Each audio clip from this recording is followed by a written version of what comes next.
Now I think on there it'll pop up.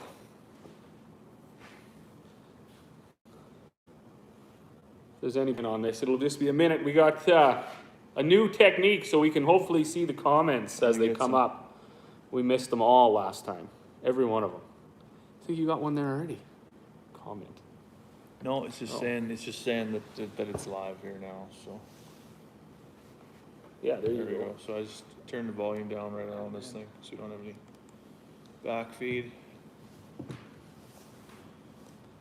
And then I guess once there's a comment, then it should pop up live chat or what? I would think so. Oops. Let me just try right now, quick. While we're waiting. Yeah, if you're in already, drop a comment in, and we'll see how that one come up. The chat comes in here. That's they're hard to see. Who is that? BP. He's from Saskatchewan. Hey, how's the weather in Saskatchewan? Oh, I need to go live right there. This one. Yeah, there's definitely lag set up here, eh? So we got like 15 seconds of lag time.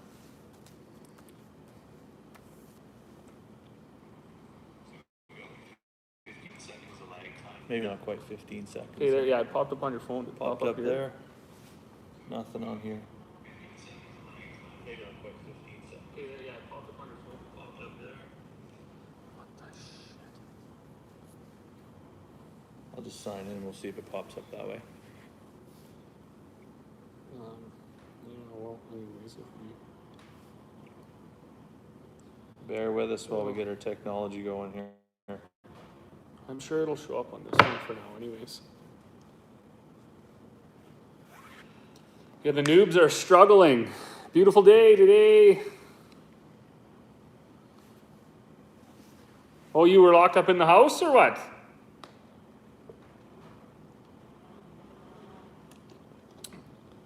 I lost them.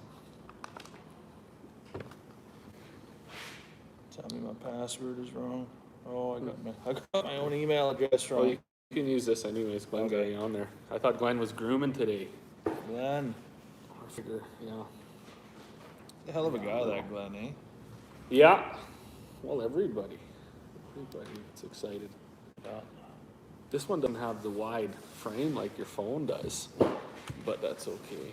Yeah, that's one thing that is nice about the phone is we don't have to like get right in there. Don't have to be question our sexuality when we're done. Exactly. Well, it's yeah, it's not about looking at us. It's about getting the information. So yeah, and having a cigar and a drink at the end of a long week. I was just telling Robin before we got started here. That's why we're having such trouble with technology.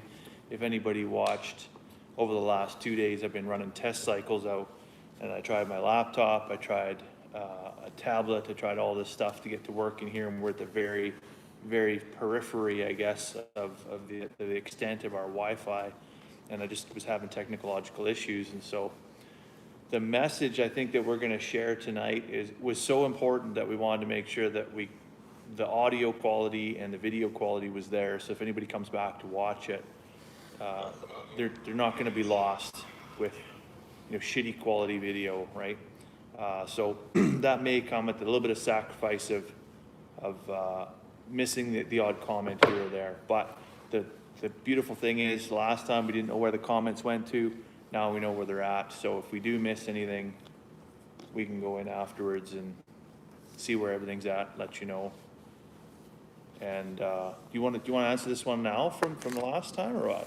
Yeah, absolutely. Yeah. So Peace Roots 1. I'm not sure whose handle that is, but in our last video we had on passive income, dropped an absolute bomb of a question on us because we're out there preaching, and so this person, I'm not sure who it is, but they come up with what are one or two things that each of us are aspiring to or working on our farms that will move us to improve sustainability and financial independence. So I mean, that's a pretty busy question, eh? Like there's a lot going on there. Oh, absolutely. And I mean, on me specifically on mine, when we 7 years ago decided to market the grain locally, or as locally as we could, as opposed to just load it up and ship it for export, that pretty much took all of my time for the last few years. I actually even actually quit working out and to focus on that. Now that we didn't bring that up because that actually isn't passive income. That became another job, but that has absorbed all of my time. Definitely from a sustainability perspective, though, that's probably done wonders for your farm itself, right? Well, yeah, it did for sure. Absolutely. We were able to value add it a little bit, and not only that. When you look at, I mean, we're going to talk about this quite a bit tonight, but carbon footprint of things. It never made sense for me to ship this for export or even domestic use around the country and then have it processed and shipped back. So at our feed mills around here, feed stores, co-ops, and PV marts, all that feed that you buy, that's got a large carbon footprint behind it. When you can just source the grain locally, if someone's willing to do the work and I guess and market it that way. Yeah, 100%. And for us here, I mean, we're zero generation farmers, right? Carmen and I both came from farm families, but we're not. We didn't have an established farm that we set up on. We're, long story, but stuff in the old country didn't work out very well. Something about crazy cows. Anyways, there wasn't a lot left in the old farming industry, and so I came here, and Carmen obviously comes from a local farming family here, and we just decided to set up from ground zero, essentially. And so, what are we looking at for sustainability and financial freedom? I think we're perhaps going in a bit of an opposite direction. We're putting a lot of money and perhaps a portion of our retirement into investing in things for our kids' future in ag and future in farming.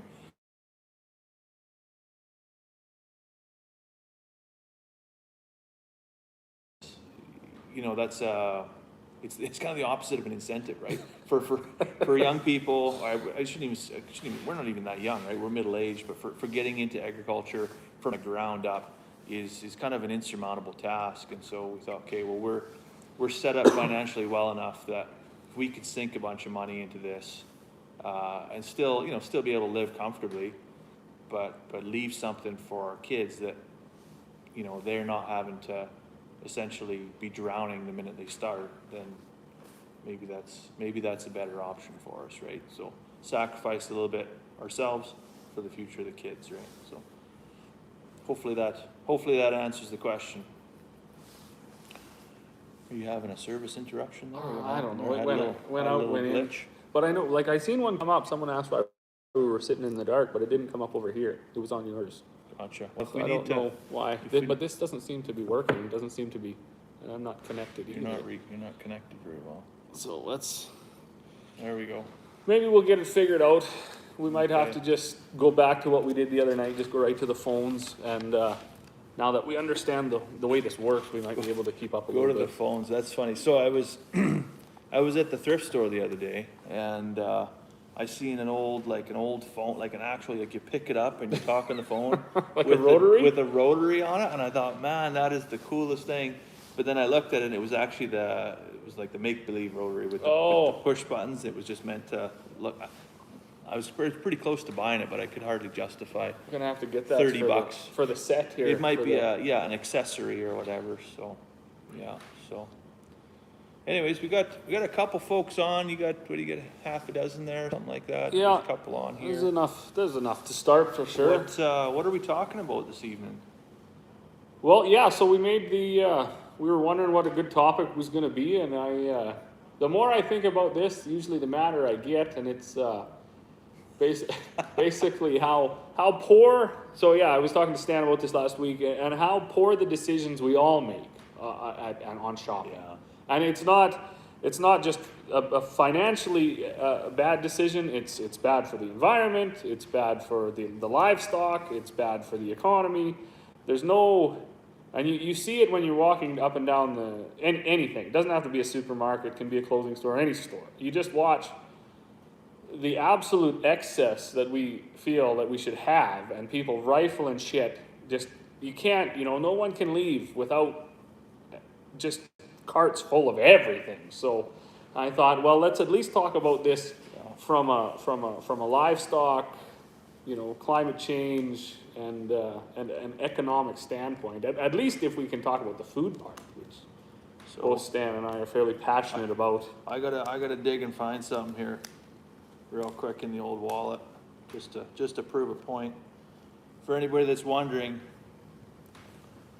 yeah, everything we're gonna talk about, I mean, we're gonna be passionate, and at some point that may even come off as frustration or even anger.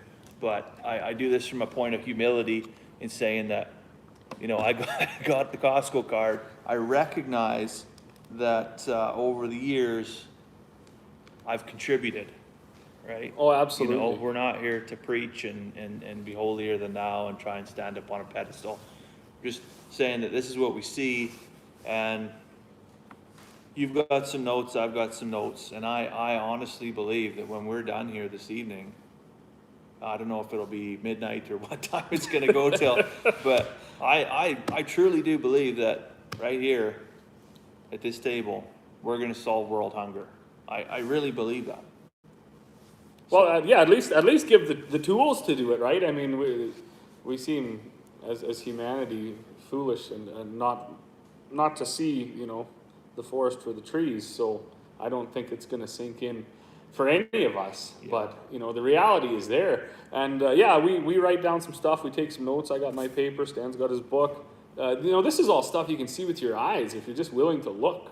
Yeah, I mean, I've got 3-4 pages, but in researching for this video, I must have looked at tens of thousands of pages on the internet. Oh, absolutely. I had to sorting the wheat from the chaff, right? Or I had to regulate how much time I spent because you just ran out of fingernails to chew, being so frustrated. You go down a rabbit hole and it's kind of crazy to see. But everything I pulled in, I went to World Economic Forum, United Nations, like established reputable sources, so that there's none of this skewed numbers or things like that, right? So, and when we get to the actual hard data, it's scary. Like when you think about where we're at, and this is not, I don't think to be an alarmist or anything like that, but I will say if you take anything away from today's video, or there's a moment where it's like the old eyebrows come up and you're like,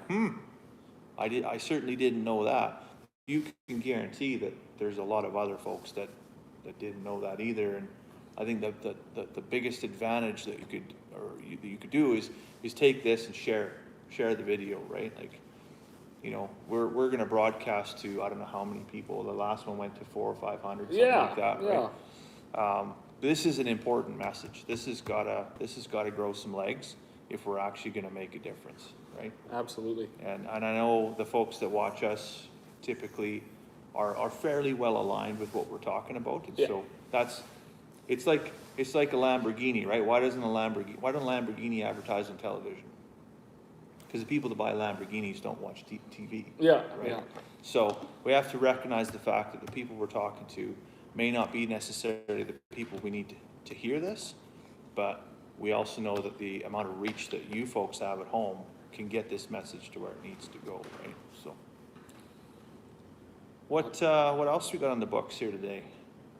What do we got on the books? Well, we got Cubans, I think. We got cigars. Some little cigars. We got this was actually dropped off from the Walkers. Thank you very much. They watched. They were actually picking up some feed the other day, and they noticed we were smoking these last time. So we'll probably get into those at some point.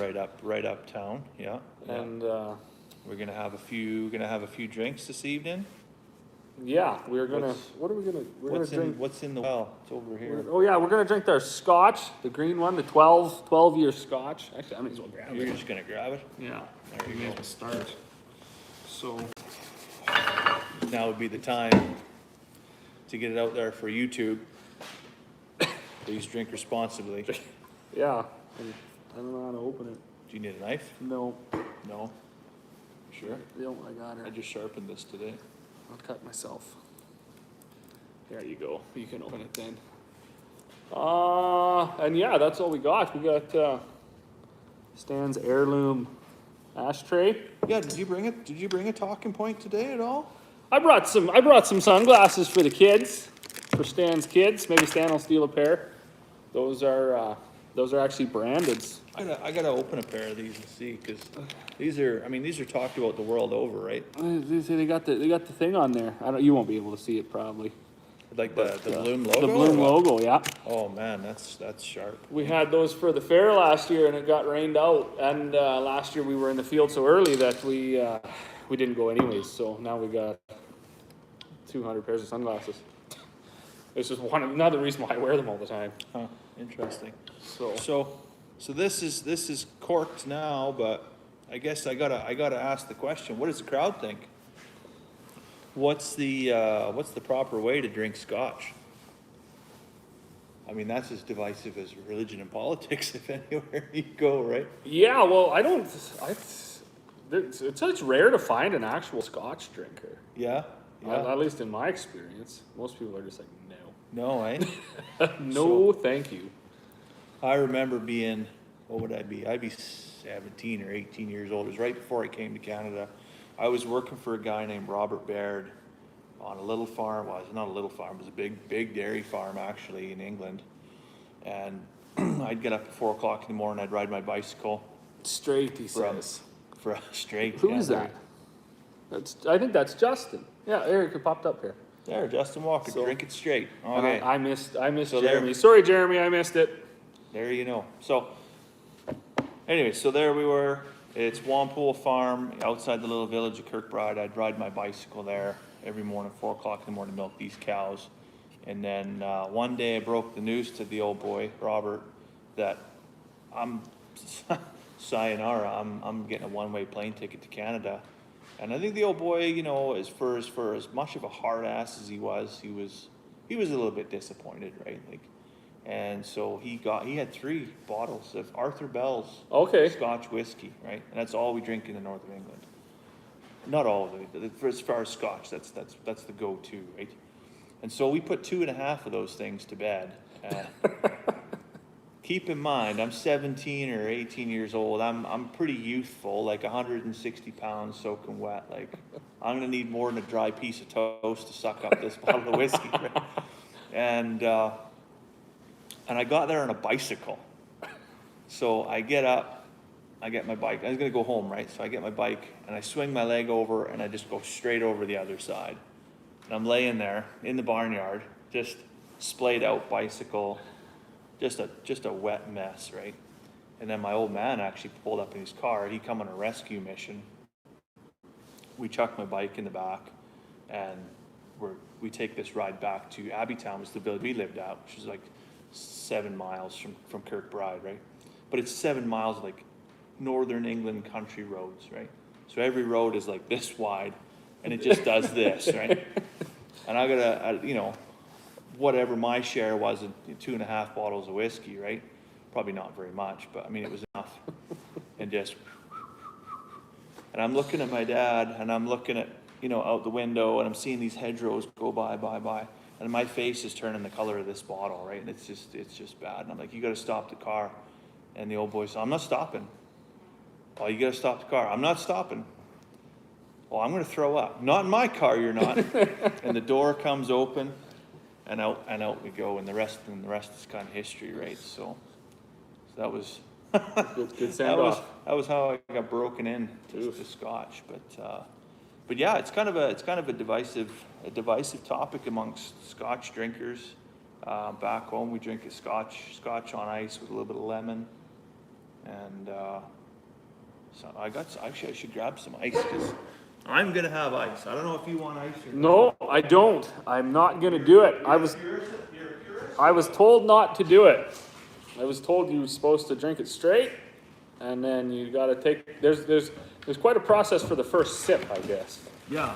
of how you basically numb your entire face with it so you can continue drinking the rest of it. But, actually, no, you got the, no, I So better not. these are custom ice cubes that I make right here on the farm. You can't get these anywhere else. It's a very technical process. Basically, I take an 18-pack egg carton and I fill it full of water and I chuck it outside in the cold. All right, well, there we go. But yeah, so I'm not a Puritan by any means. I like a little bit of ice, and there's a couple of things you need to consider when you're drinking scotch. Are you drinking scotch for enjoyment, or are you drinking scotch for the experience? So if you're drinking it for the enjoyment, then you're going to drink it however you enjoy it. And that may be with some ice, that may be with, I'm just going to set this aside real quick. That may be with a touch of water, that may be with some mix. I'm not going to go so far as to go that way. But then if you're drinking it for experience or even to appreciate the whiskey, then by all means, you shouldn't alter it.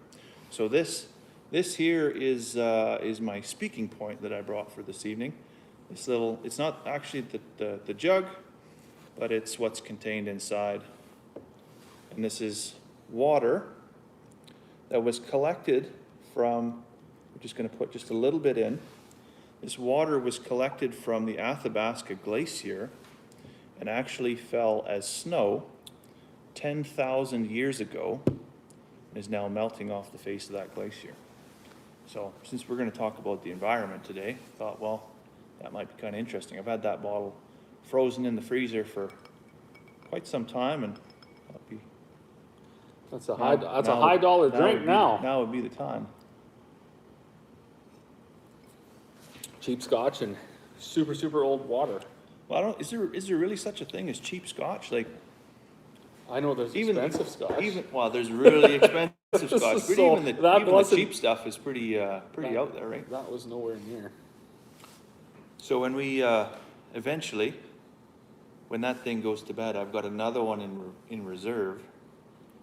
It's Lafroig, is what it's called. It's from the Isle of Islay in the Northern Highlands, and it's the most peaty, flavorful scotch you can get. It's actually endorsed by Prince Charles, the Prince of Wales. Oh, okay. It's his favorite drink, actually. Wow, that means a lot to me. And well, yeah, who the fuck was that? Big-eared ass. Yeah, who? But no, I just thought that was kind of interesting. I actually had a professor at university that used to drink a bottle of that stuff every day, and Jesus. So I mean, you got to be pretty committed to do that, anyways. So Absolutely, that is friggin' crazy. yeah, how many folks we got on? Not that many this evening. No, So. oh, I think they'll pile on after. Well, should we blast some folks with some numbers or what? Absolutely. We're gonna start with just garbage facts. Garbage facts. Well, I don't know. Like plastic garbage facts. Well, okay. So I put this question out on our community page. What was that? Like 3-4 days ago. How many tons of plastic do you think accompany our food waste when it hits the landfill? So we already know that like there's a massive amount of food waste hits the landfill, right? Jeremy says everybody's following the convoy.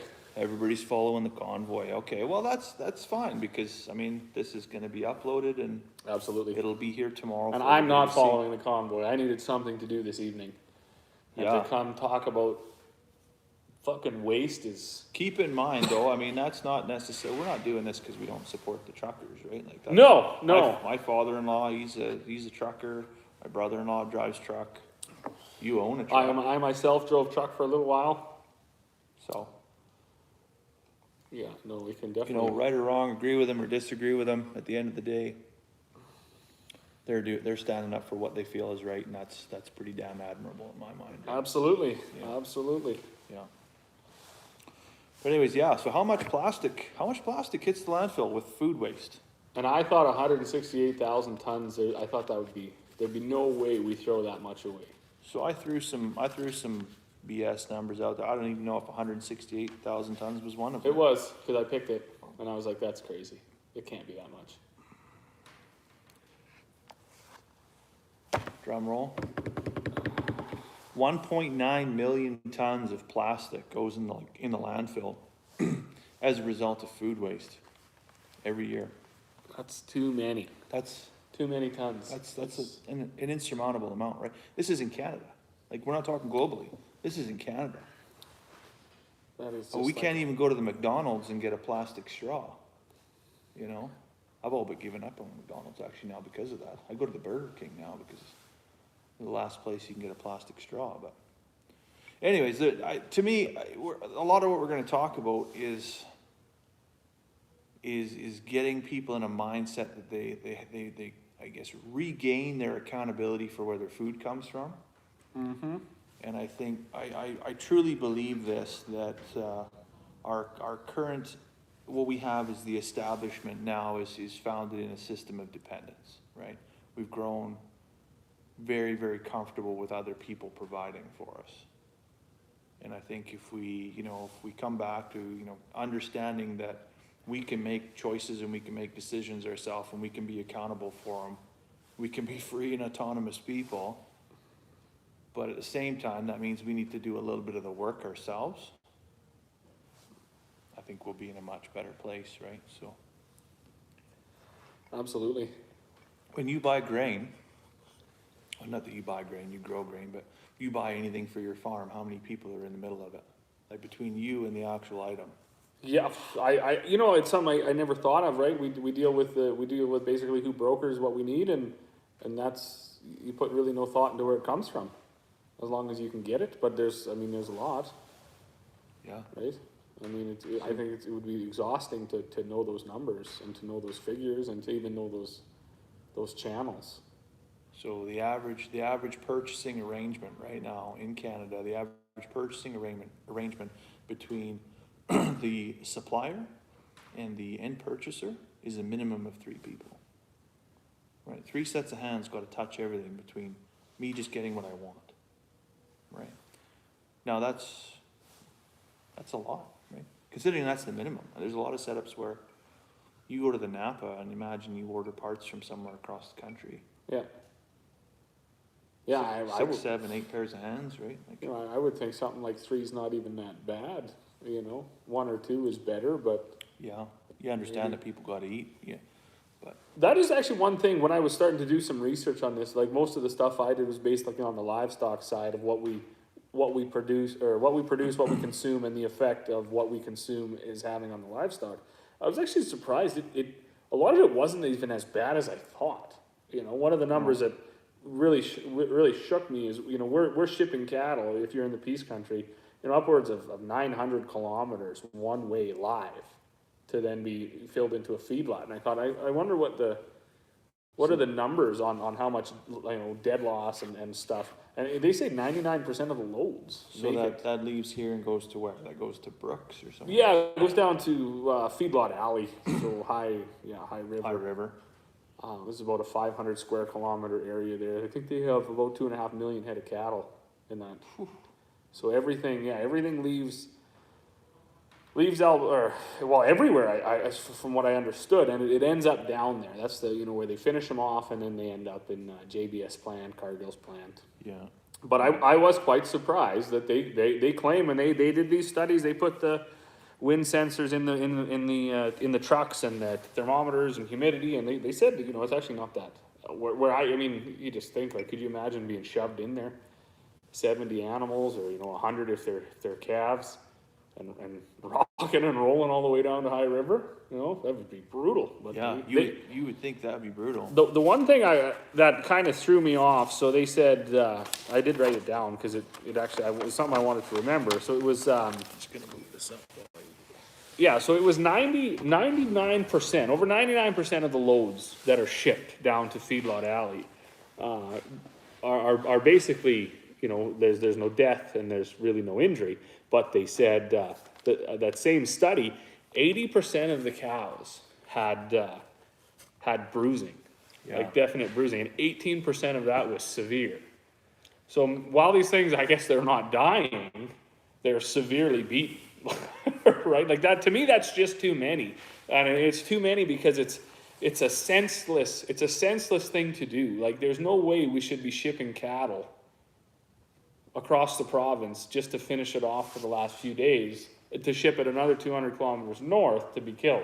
So educate me here, because everything we grow on the farm has real, like, or I should say everything that leaves the farm has really low mileage on it, right? And we pride ourselves on that. But so if I sell a cow and it goes, or not, well, yeah, I sell a cow and it goes to Feedlot Alley and it gets the shit kicked out of it on the way there, and it's all bruised up, does it stay there for an extended period of time until that's recovered from that?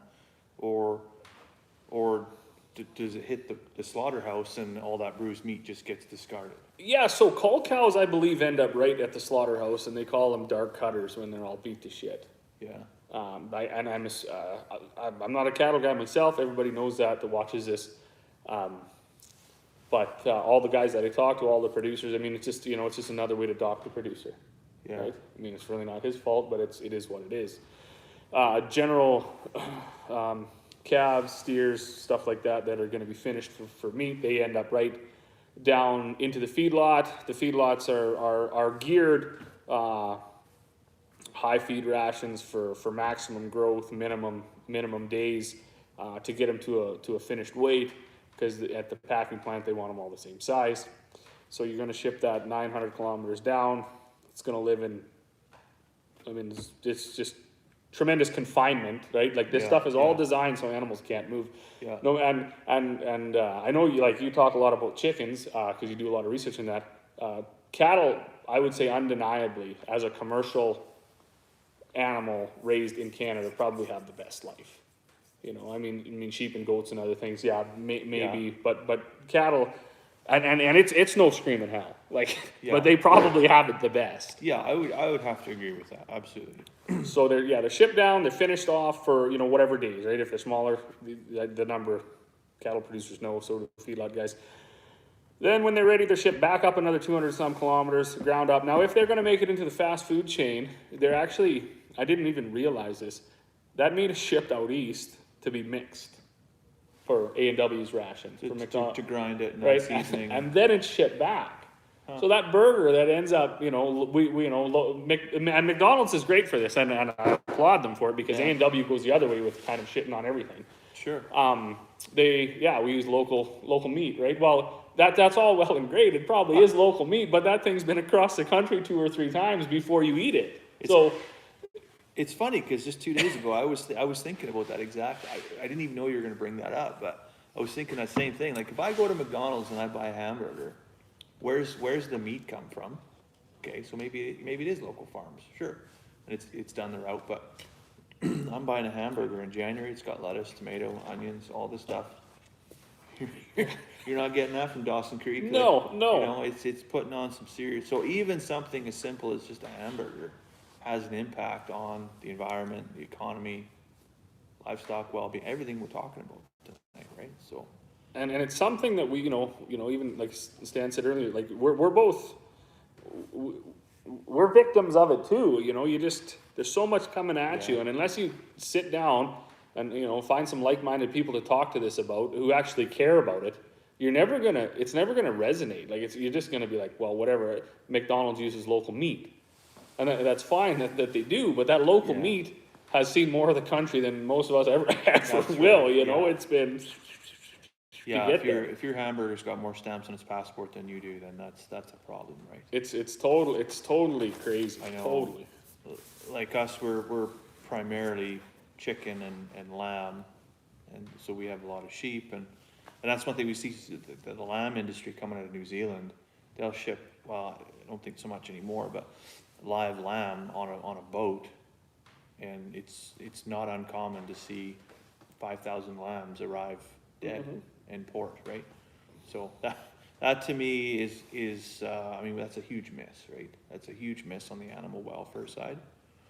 And then later on I got some numbers about actually what we do consume and what never hits the plate, right? Yeah. And that's what I really want to talk about tonight is from a producer standpoint, you know, sure, there's some vegetables that go to the landfill, but the animal that hits the landfill, that's not to be taken lightly, right? No, You no, know, that's, there's a life attached to that, and you know, whether you agree with PETA and Greenpeace and organizations like that or not, the reality is you're giving them ammunition yeah, absolutely. you know, and rightly so in many cases, if you're you know, accounting very poorly for wasted meat, right? And so I just, yeah, the one thing that resonated with me the other day was a saying I heard about problem solving. So we can agree that waste in the food industry is a problem, and I think everybody in the food industry recognizes that it's a problem. But I also think, so what resonated with me was a statement that, you know, in engineering, the biggest problem that engineers have is trying to engineer out a solution for something that should no longer even exist. Mm-hmm. Right? So here we are, we're gonna try and solve all the problems with the food network. Now, the food network should probably exist, but it should not exist in the way it currently does. Right? I shouldn't be shipping avocado from Arizona, shouldn't be shipping 35,000 tons of lettuce per month to northern Canada from Yuma, only for 45% of it to end up in the garbage. That's unbelievable. Right? Like it's just not, you know, it's crazy. So ultimately the end goal for me, if I could have my way tomorrow, maybe it's a good thing I don't have my way tomorrow, but tear down the walls in the current food network that we have. And, you know, if I could just basically wave a magic wand and say, this is how it should be, is tear down the current food network system that we have, recognizing that there's certain products that still need to be transported, right? There's still a need for a certain amount of off-season vegetables to remote communities, things like that. You know, there's only so much that we can do when it's wintertime, 6 months of the year. We still need vegetables. But can we work on food preservation a little bit better? Can we work on shipping those vegetables from places in our own country that have warmer climes? Can we work on greenhouse projects, things like that? And not just relying on things coming from Colombia, Ecuador, Yeah. you know, the lower United States, and fix that issue. Because to just continue to truck things, knowing that 45%, we gotta truck so much of it here, knowing that 45% of it is gonna go in the garbage. Yeah. It's never even gonna, well, you know, some of it'll hit the fridge, but we're all guilty of that. I showed you the Costco card, Yeah. right? How many bags of romaine lettuce do we buy at Costco? It sits in the crisper for 3-4 weeks. Yeah. And then I go out and I feed it to my chickens, Mm-hmm. right? Thankfully, they don't complain about it. They're quite grateful for it. But That was a big thing we realized. I don't know. I think it was last year we were talking to another couple that was getting feed, and they had canceled their Costco card. And I mean, we still have ours, but Corey started that Farm Bound. It's a local thing here or yeah, whatever. that's a really interesting concept. So she's done that for quite a while. She got off of it when the I don't know, the pandemic hit. Couldn't, you know, we just stopped that for a little while. I think they quit delivering to Grand Prairie. Now you got to go to Dawson to get it. Yeah. I didn't really look too much into it. From what I understand, is basically as local as you can get. But I asked her. I said, "Is it much different? Is it more expensive?" She said, "Well, no, not really. So we don't buy the meat off of there. We have our own meat." She gets some heavy cream from there. Lots of fruits and vegetables. That stuff is so sourced as local as possible. Lots of it comes right out of BC, Kelowna. It's not a whole bunch of extra money. You put your order in on the internet. She drives up to Dawson every Friday. She's got a few friends of hers in the area that want to do it. So now they only, instead of going every Friday, they go every third Friday, and you know, they pick each other's boxes up. Yeah. And the produce is just way better. We found with Costco, I mean, you know, everybody's doing it. You're carting out a flat of strawberries, and you're thinking, you got the world by the balls, and yeah, you know, all that's going in the garbage. It doesn't even taste good, the first one. You run out there with a pallet of strawberries, right? You know right off the get-go that 30% of them are garbage before they even leave the store. Mm-hmm. They're going to be good in your fridge for 2.5 days, and then the 50% of them are going to be garbage, and then you're going to left with these little red wilty things that, but you've already looked at the shitty ones, and you're not going to want to eat the rest of them anyways, right? it's an interesting concept, and in the UK, it's your home fridge. Like, it carries 2-3 days worth of groceries, right? And so your big shop is like a weekly shop. It's not like you go to Costco and you're good for 3-4 weeks here, right? And I think everybody here largely has this concept that I can run to Costco, or I can run to the Walmart, the Superstore, wherever it is, and get this massive shop done, and I'm gonna save all this money. Yeah. But then when you throw 33% of it in the garbage, did you save anything? I know that's. Or if you just bought for a week, you just bought what you need, you didn't throw any of it away, how does that affect your, I mean, that's great for the economy, that's great for your own pocketbook. Yeah. There's a lot less waste, so there's a lot, what's going to the landfill is significantly decreased. And I think most people, I think, because I ask everybody. I mean, I'm not shy around this topic, and most people, they understand that, but it's so hard for people to break free from it, right? I mean, especially those of us that live rural. I mean, you're going to go to town once. You don't want to go to town every day. It's just so. Yeah. And like you said earlier, the whole entire business for consumers is based around getting them this product as cheap as possible, and effectively that's what you're getting. You're getting something, honestly, that isn't really worth much more than something fit for the dump. Yeah, I mean, it's literally 5 days from the landfill. It's everything that hits the grocery store in the way of produce is 5 days from the landfill. Same with meat. That's what, to be frank, it pisses me off with meat. Fresh meat gets cut and put on a styrofoam tray in the butcher section, the deli section of the grocery store, has a 5-day shelf life. Why? Because the consumer needs to see that fresh cut of appetizing, blood dripping off of it, juicy looking steak. It's the aesthetics of it. It's our own vanity that brings us there. Whereas if I just went to a local producer and I had a half a beef cut wrapped and frozen, it's going to stay in my freezer just fine for an entire year. Yeah. Right.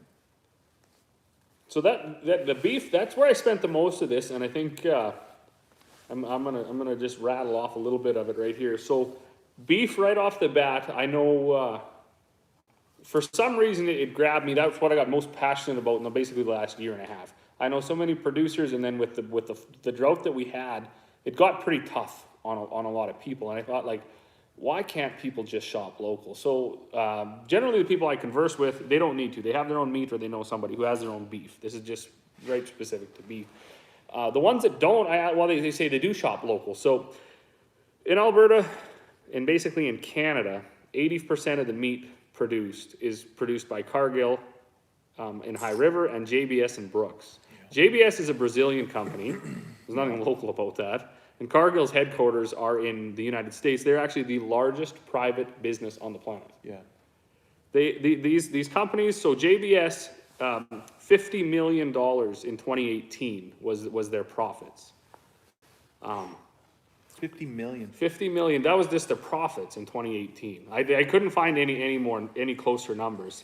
But then I got looking and I thought, like, why have we been tricked into this? Like, why can't we do this? So in 1988, there was 119 federally inspected packing plants across Canada, all of which were 100% Canadian owned. As of 2020, you know how many federally inspected packing plants are in the country of Canada? There's 20. 20, eh? There's 20, 3 of which do 85% of the beef packing for the country. 2 are in Alberta.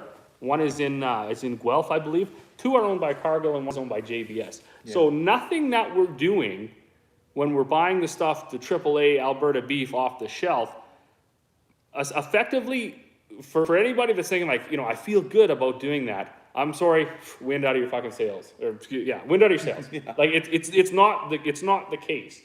So then I got to thinking, I was like, well, what are people making, right? So during COVID, the price per animal went from $2,600 down to $1,600 to $1,800 per head. That's how much the farmer lost. It was a 60% decrease. The price in the store went from $32.99 a pound in June 21st to $38.99 a pound on August 23rd. That was an 18% increase in just a very small, and I think it's gone up since then. So they've effectively robbed the producer and the consumer Yeah. and taken all of this money out of the country. Like nothing that we're doing aside, all you're buying is a tag. Sure. And I'm sure the tag wasn't made in Canada. Probably not. Yeah. Right? It was Yeah. stamped wherever JBS or Cargill could source this cheapest. Yeah. And you know, like it's over and over and over again.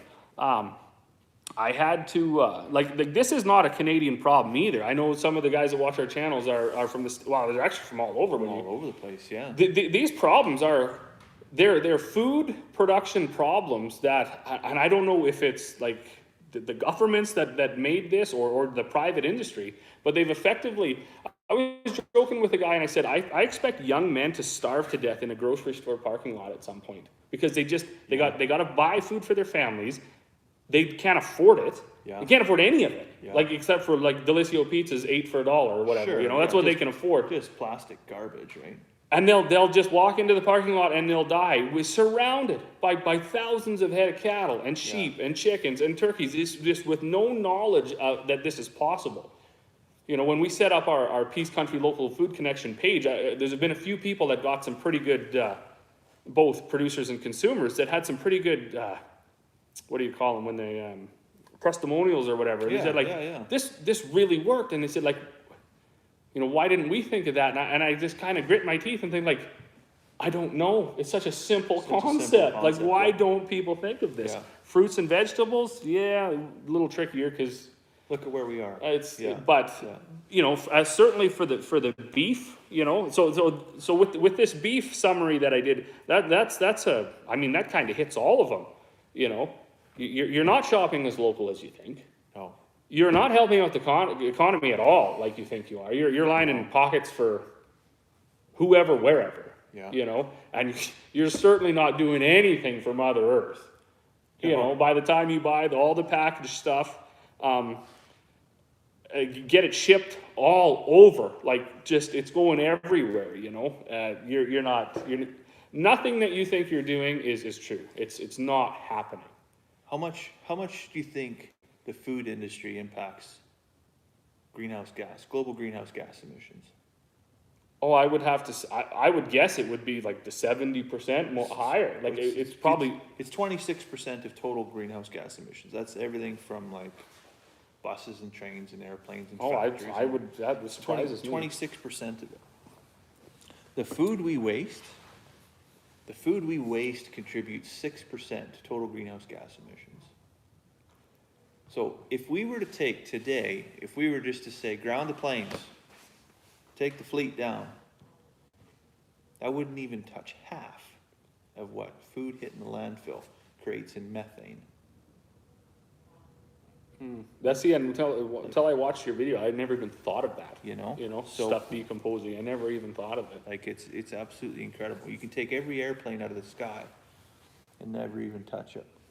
Not sure who that folks is there, but looks like we got somebody from Russia watching. So welcome to the farm.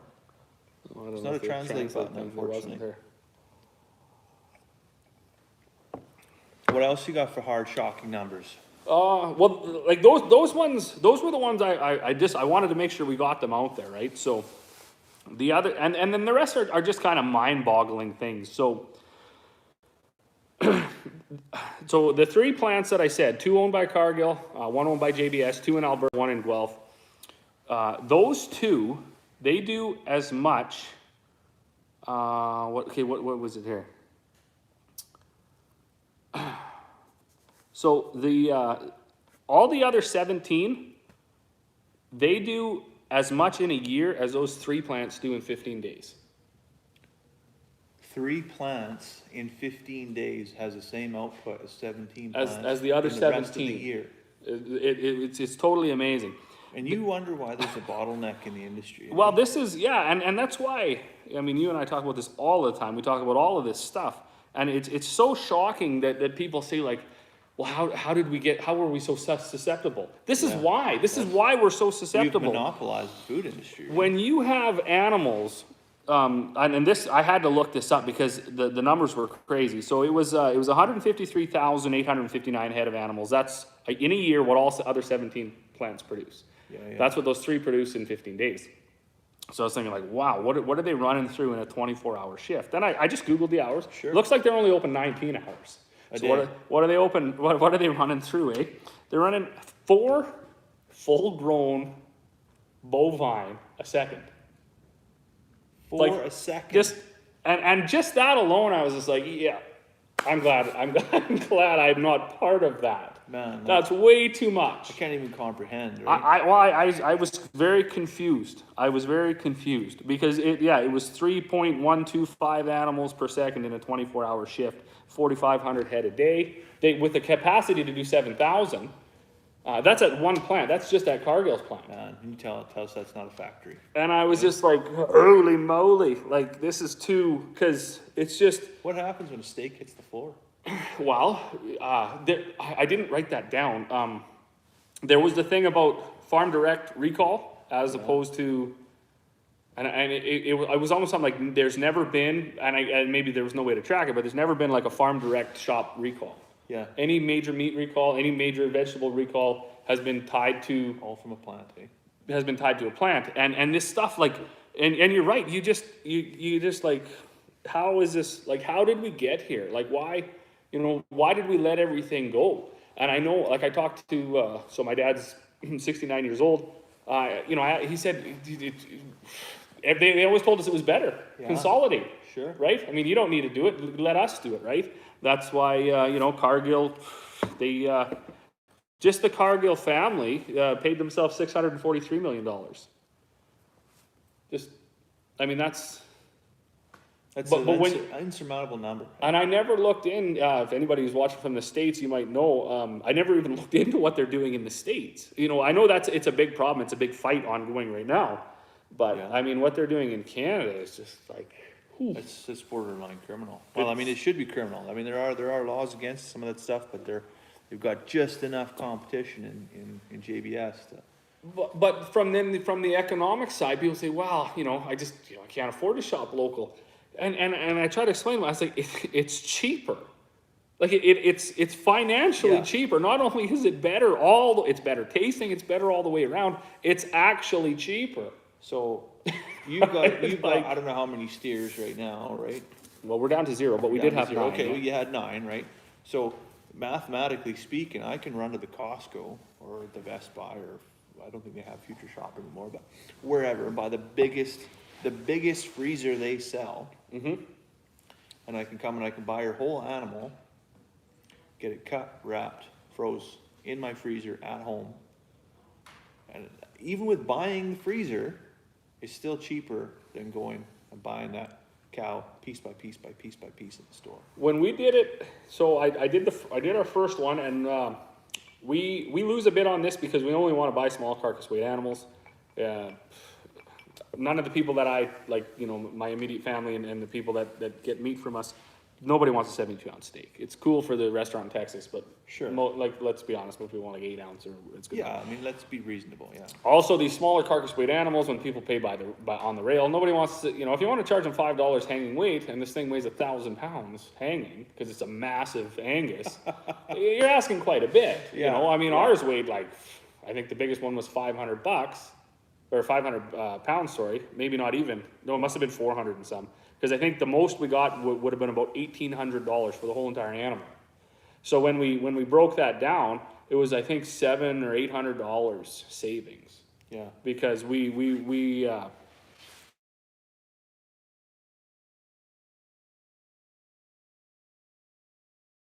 paying about $3.10 a pound for every cut, from hamburger, soup bones, right up to tenderloins. Yeah. And that breakdown is what we put that up on that, I don't know where we put it. We put it somewhere, Peace Country Food Connection or something. But it was a real. I think it was on your farm page too. So yeah. And that being said, I mean, if you can go to a local farmer and he says, give me $6 hanging weight, and you think like, well, that's a lot. It's not, and you're actually winning now because it's going to go to a local facility. Yeah. Most of the time, I've seen the farmer willing to take care of all this for you. They'll even do the cut sheet for you if you don't Yeah. know how. Yeah. So it's just and that same one or that new guy. There's another one up, anyways. No, that's just popped up. So yeah, they'll. This is Kristen Blaschek. Just got here. We'll go back, watch the beginning afterwards. Hopefully you haven't missed too much. So Well, you missed a lot. You missed 54 minutes of goal. missed some Even a couple of some big stuff. Some real offside swear words happen there, but Goose it gets me. bumps. It gets me a lot Yeah, because that's- it's such an easy concept and it's such a. There's no downside. That's what I don't understand. I could see if people were like, "Well, it's not worth shopping local. I don't want to pay the extra money." Yeah. But it's cheaper. It's $800 less. So what if we get people to a point where they didn't have to shop? So here's a foreign concept, and we lived in town, and I know you did too before you moved out to the farm. There's a lot of folks that aren't really, they're not drinking the Kool-Aid in terms of, you know, having a garden or having backyard chickens, right? That's backyard rabbits. Lots of folks that still want to do that. 51% of the Canadian population actually, as a 2020 data, were gardening. They're growing at least one form of produce, right? Which was a big uptick from previous. I think it was like around 46% or something like that. I'm sure that's going to drop off significantly here as you know the How did I passion. miss all of these? The passion wears off. You got lots of comments you're missing. Eh? Jeremy, I'm sorry. I don't know what I did here. This is garbage. Jesus. All right. But tell me this. So in the summertime or in the spring, we get, what did we get last year for chicks? Jeremy says instead of greenhouses for pot, let's go ahead and get some greenhouses for tomatoes and lettuce. Yeah. We can agree on that. Imagine that. We will agree 100% on that. We mostly buy produce once a week because of it going bad. Yeah, absolutely. Stan and I talked about that. I mean, if you shop at Costco, you know full well that's it's going in the garbage, your savings. That my very first trip to Costco, I came to Canada in 2000, and one of the very first things I did was get a Costco card. And I went down there and I'm like, man, you can buy a 3-gallon container of mayonnaise. Leave it in the I sun threw out 2.98978 liters of mayonnaise because it's just unfathomable. Anyways, but yeah, so so backyard. What can I do with my backyard? When I lived in town, we had a garden. We were the anomaly. We pulled out and we had the ground is rock. It's just like here, right? Absolutely. Rock hard. I know what you're dealing with. But over some time and some amendments, and you can make it actually abundant. But anyway, so we pull out, 150, 170 pounds of potatoes the first year. And we're the anomaly on the block. Everybody just thinks what are these people doing, right? And it's always irked me coming from the UK and seeing my grandparents' garden there. They had what would traditionally be known as a victory garden. It's not very, in the US they had them, in some areas of Canada they had them, but in the UK that was the big thing during the World War. Food rations, you literally couldn't get food. You either had to grow it or you're gonna go hungry, right? You're only gonna get 3 rashers of bacon a week and 2 eggs and a quarter of a pound of butter in a week, and that was gonna have to feed a family of 4, right? Everything else you're on the hook for yourself, right? So everybody has these back gardens, and they just grow food, right? The front gardens for flowers, the back gardens for food. And it's always baffled me when you come here and everybody's got these pristine lawns, they mow them, they water them, they fertilize them, and I think for the amount of effort that people put into these lawns, these blank canvases, they could put that same amount of effort into it and probably save themselves about $900, $1,500 a year in trips to Costco. Absolutely. Have something to show for it, right? Absolutely. So, I just, it baffles me why we don't have, raised beds. Have a bylaw. Everybody should be contributing to it. I really think if you're able to, the lawn is a monoculture. It's the enemy. It really is, it's a killer of time. It's non-productive time. And you could grow squash, you could grow pumpkins, you could grow potatoes, you could grow cherries, all the stuff you can grow here in our climate. We have one of the best summers anywhere else in the world because of the amount of daylight hours. Yeah, absolutely. We have long days. So summer growing period is amazing, right? And we just don't do it, and it's just baffling, right? So. Well, yeah, they've even championed it now. Like if you got a community garden, like you've really revolutionized the world. And you think like, I mean, that's day that's day one stuff. That is day one stuff. What Yeah. else are you filling your day with? Yeah. Like when we lived in town, yeah, we didn't have one in the backyard, but because we had the farm, we had one at the farm. So- the garden. Like here, when in the summertime, when I bring the meat chickens in, we'll have 75 or 100 meat chickens that we raise on a quarter of an acre. And we just move them around the lawn, right? I mean, we've got more space than that, but that's really essentially all they take up. That's the average residential lot in town.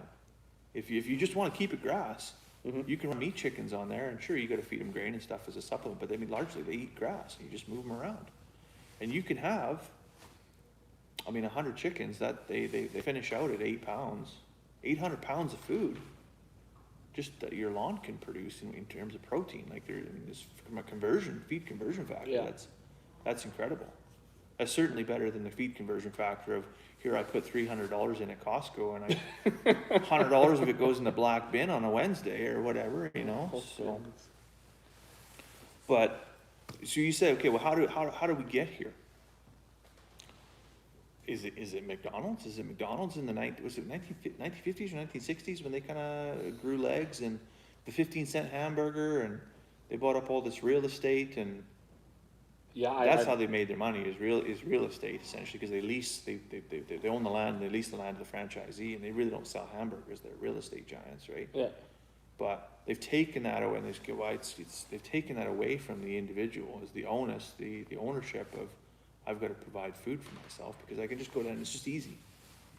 And it's not just easy in terms of, I don't have to do it. It's easy in terms of, I don't have to do it. And literally from the time it takes me to go from that shiny board over there to that second window, I have a hot steaming pile of garbage that they call food, right? Yeah. Yeah. And I mean, by the numbers, right now, there's, I think, 7.9 billion people in the world. That's dangerously close to 8 billion people, right? How many farmers are in the world? I think it gets less every year, but I don't know. I wouldn't be able to say. We saw an increase throughout the pandemic, and I think that's because there was people registering as farmers or actual farmers. Well, there's been a those who identify as farmers. Yeah, let's call it that. I would say there's been somewhat of an exodus from urban life. There's a lot of folks that want to get out onto small holdings, homesteads, acreages, and I mean, there's definitely a passion. There's a current movement in place. But in 2019, the number was 570 million farmers. Okay. Right. As of right now, or last 2021 data, it showed us 603 million farmers. That still seems like a lot, but when you think you're feeding 8 billion people, that's 8 with the 9 zeros behind it, right? That's a lot of people that 570 million people got to feed. Yeah. Right. So then, out of those, 475 million of those farms operate on 2 hectares or less.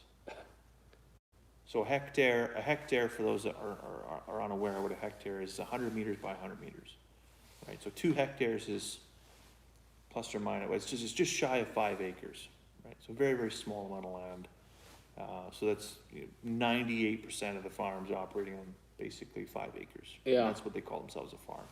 And you see that lots of that in the States, and there's just hundreds of them, right? So by 2050, which is not very far away, what is that? Like, that's just less than 30 years, right? Yeah. The world population is expected to be 9.8 billion. That's dangerously close to 10 billion. Well, I thought old Elon Musk said we were going backwards. Didn't you watch that? He said we had we will go backwards. When all those 24-year-old men starve in the parking lot of the grocery store, for sure that's going to happen, right? But barring plague, famine, or war, if we keep on as we are, in 30 years we're going to have to feed 2 billion more people. So that's pretty concerning, right? So based on, He said something.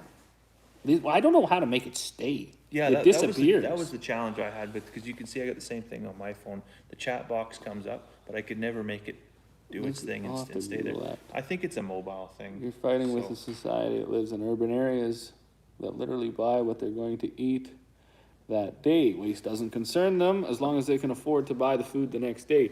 That's an interesting concept, and Are we doing these? I'm gonna respect, we should do these. We're at So the do you halfway think, part. do you think people buy what they need to eat? Or, I think I do not, That and day? I don't think people even buy what they need to eat. I think people buy what they think they need to eat. I think the average person is so disremoved from a cookbook and a stove that they have no clue that you can make a meal out of meat and potatoes.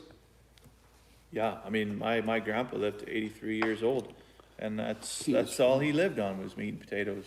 Well, maybe I can just So- do that. When my great uncle Charlie came to our farm in 1995, he couldn't believe how much land my dad had. He was from the UK. Yeah, those are that's all very true. A lot of people don't understand the land base of the West and the amount of I guess the amount of food that we produce.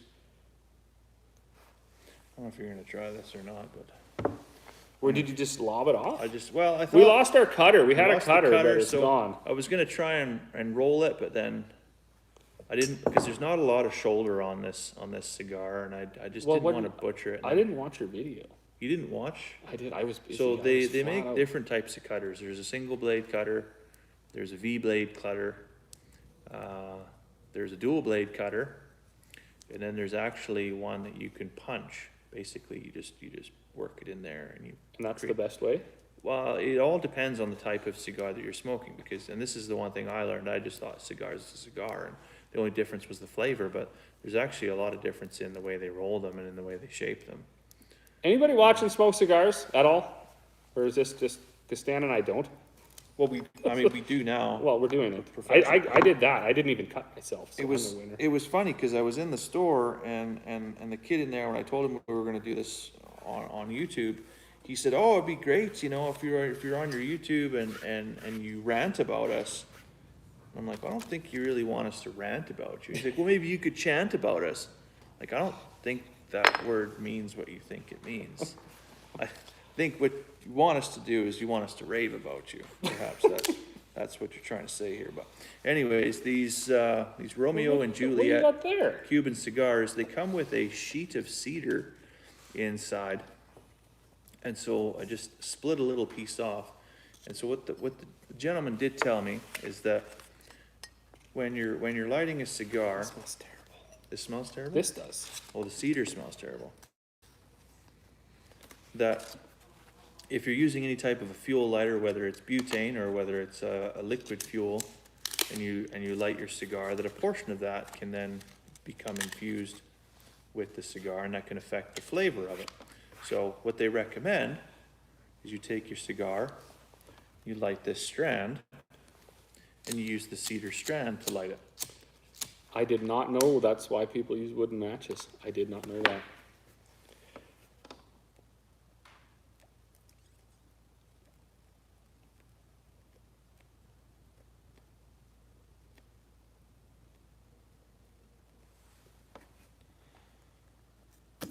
Whoops.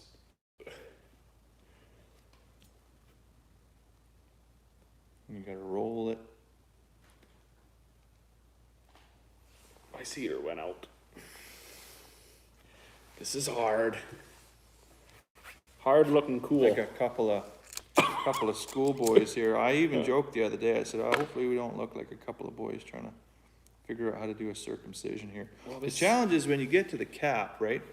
When you cut the cap, if you get too deep into the shoulder, the cigar will actually unwrap itself. And if you butcher it, what can actually happen Oh shit. is, how's your fingers? I got concentrating on this bad boy. If you butcher it, you can end up with a whole bunch of tobacco in your mouth, and it's never good for anybody, right? Well, I think I got it. They do smell good. The cigars do. I'm not sold on how this smells, but I don't think you're supposed to smell it anyways.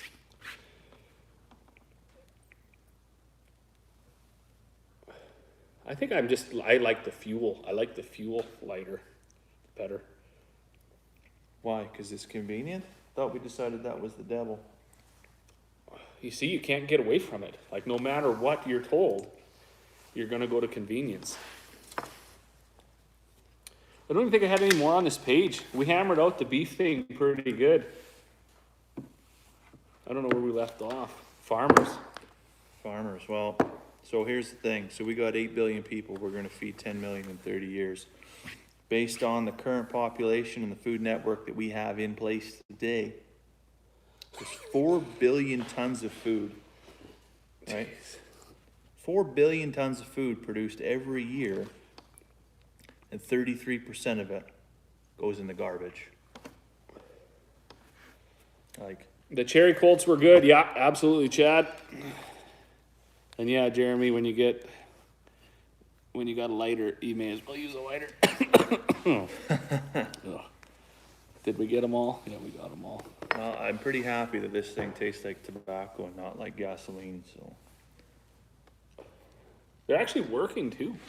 Last one I had like this, it just went out all the time, and I was all confused, mad, frustrated by it. You're right, we're gonna have to get a computer. The computer's the way to go on. The computer I have, Because you're missing them. Well, you're getting them here. I'm getting them here, which is fortunate, and by your grace, I tell you. We brought everything. We got like three iPads, 2 phones, a computer, 2 webcams, and this is what we landed on. So I got, in the background behind everything, I got like, well, it's covered up here now. I got the tripod. We're ready for a full movie. We had no idea what we were doing. We just knew that the first time we did it, we missed a ton of comments, and I'm still missing them. But Yeah. So we all know what the problem is. We probably all know what the solution is, or think we do. How is it that we can't get there? We're all smart people, right? We're surrounded by smart people. Nobody goes to Costco as an idiot, but they make decisions, right? So the human brain right now is, I mean, there's still, in the advancements of computer technology, talk about the garbage piece of computer we have over here, is maybe a bad example, but I mean, there's some pretty fancy computers out there that you would think would outwork the human brain. But even today, there's not a computer on the planet that can outthink the human brain. That can process. is that true? Yeah, that's 100% true, right? So the challenge though is the human brain has to do every situation that the human brain faces has to go through a dual logic check, right? And the first one is instinctual, right? And that's the fight or flight. Like, I see there's a problem in front of me. Am I gonna stay and solve this problem? Or am I just gonna leave, right? And oftentimes I think that's the biggest problem is people they're just like, there's nothing I can do about this. It's not my problem. I'm just, out they go, right? Yeah. And that's, whether it's walking away from your problems or running away from your problems, whatever it is, not remaining accountable for what's actually happening in your world, not remaining accountable for the contributions that you make to the world. That's a huge issue. Just burying your head in the sand, right? But then the downstream problem is when you say, okay, well, I'm going to stay and I'm going to solve this problem. Now, the brain, again, pulses a logic check, and it says, what's easy and what's right? What do you think that when the brain does that logic check, what do you think the question comes first is? Oh, what's easy? What's the easiest thing to do in this situation? Absolutely. Right? Guilty. And so oftentimes when it comes to decision making, our brain never even makes it to what's the right thing to do. If by chance it even makes it to let's solve this problem, it doesn't stand a real good chance of getting to what's the right thing to do. And that to me is a huge issue. That's why we keep having this problem, right? So, how's your whiskey? I've got a little bit left. I'm just doubling back to make sure we didn't miss too many. You might even have more on there because they didn't pop up here as fast as they were coming on there.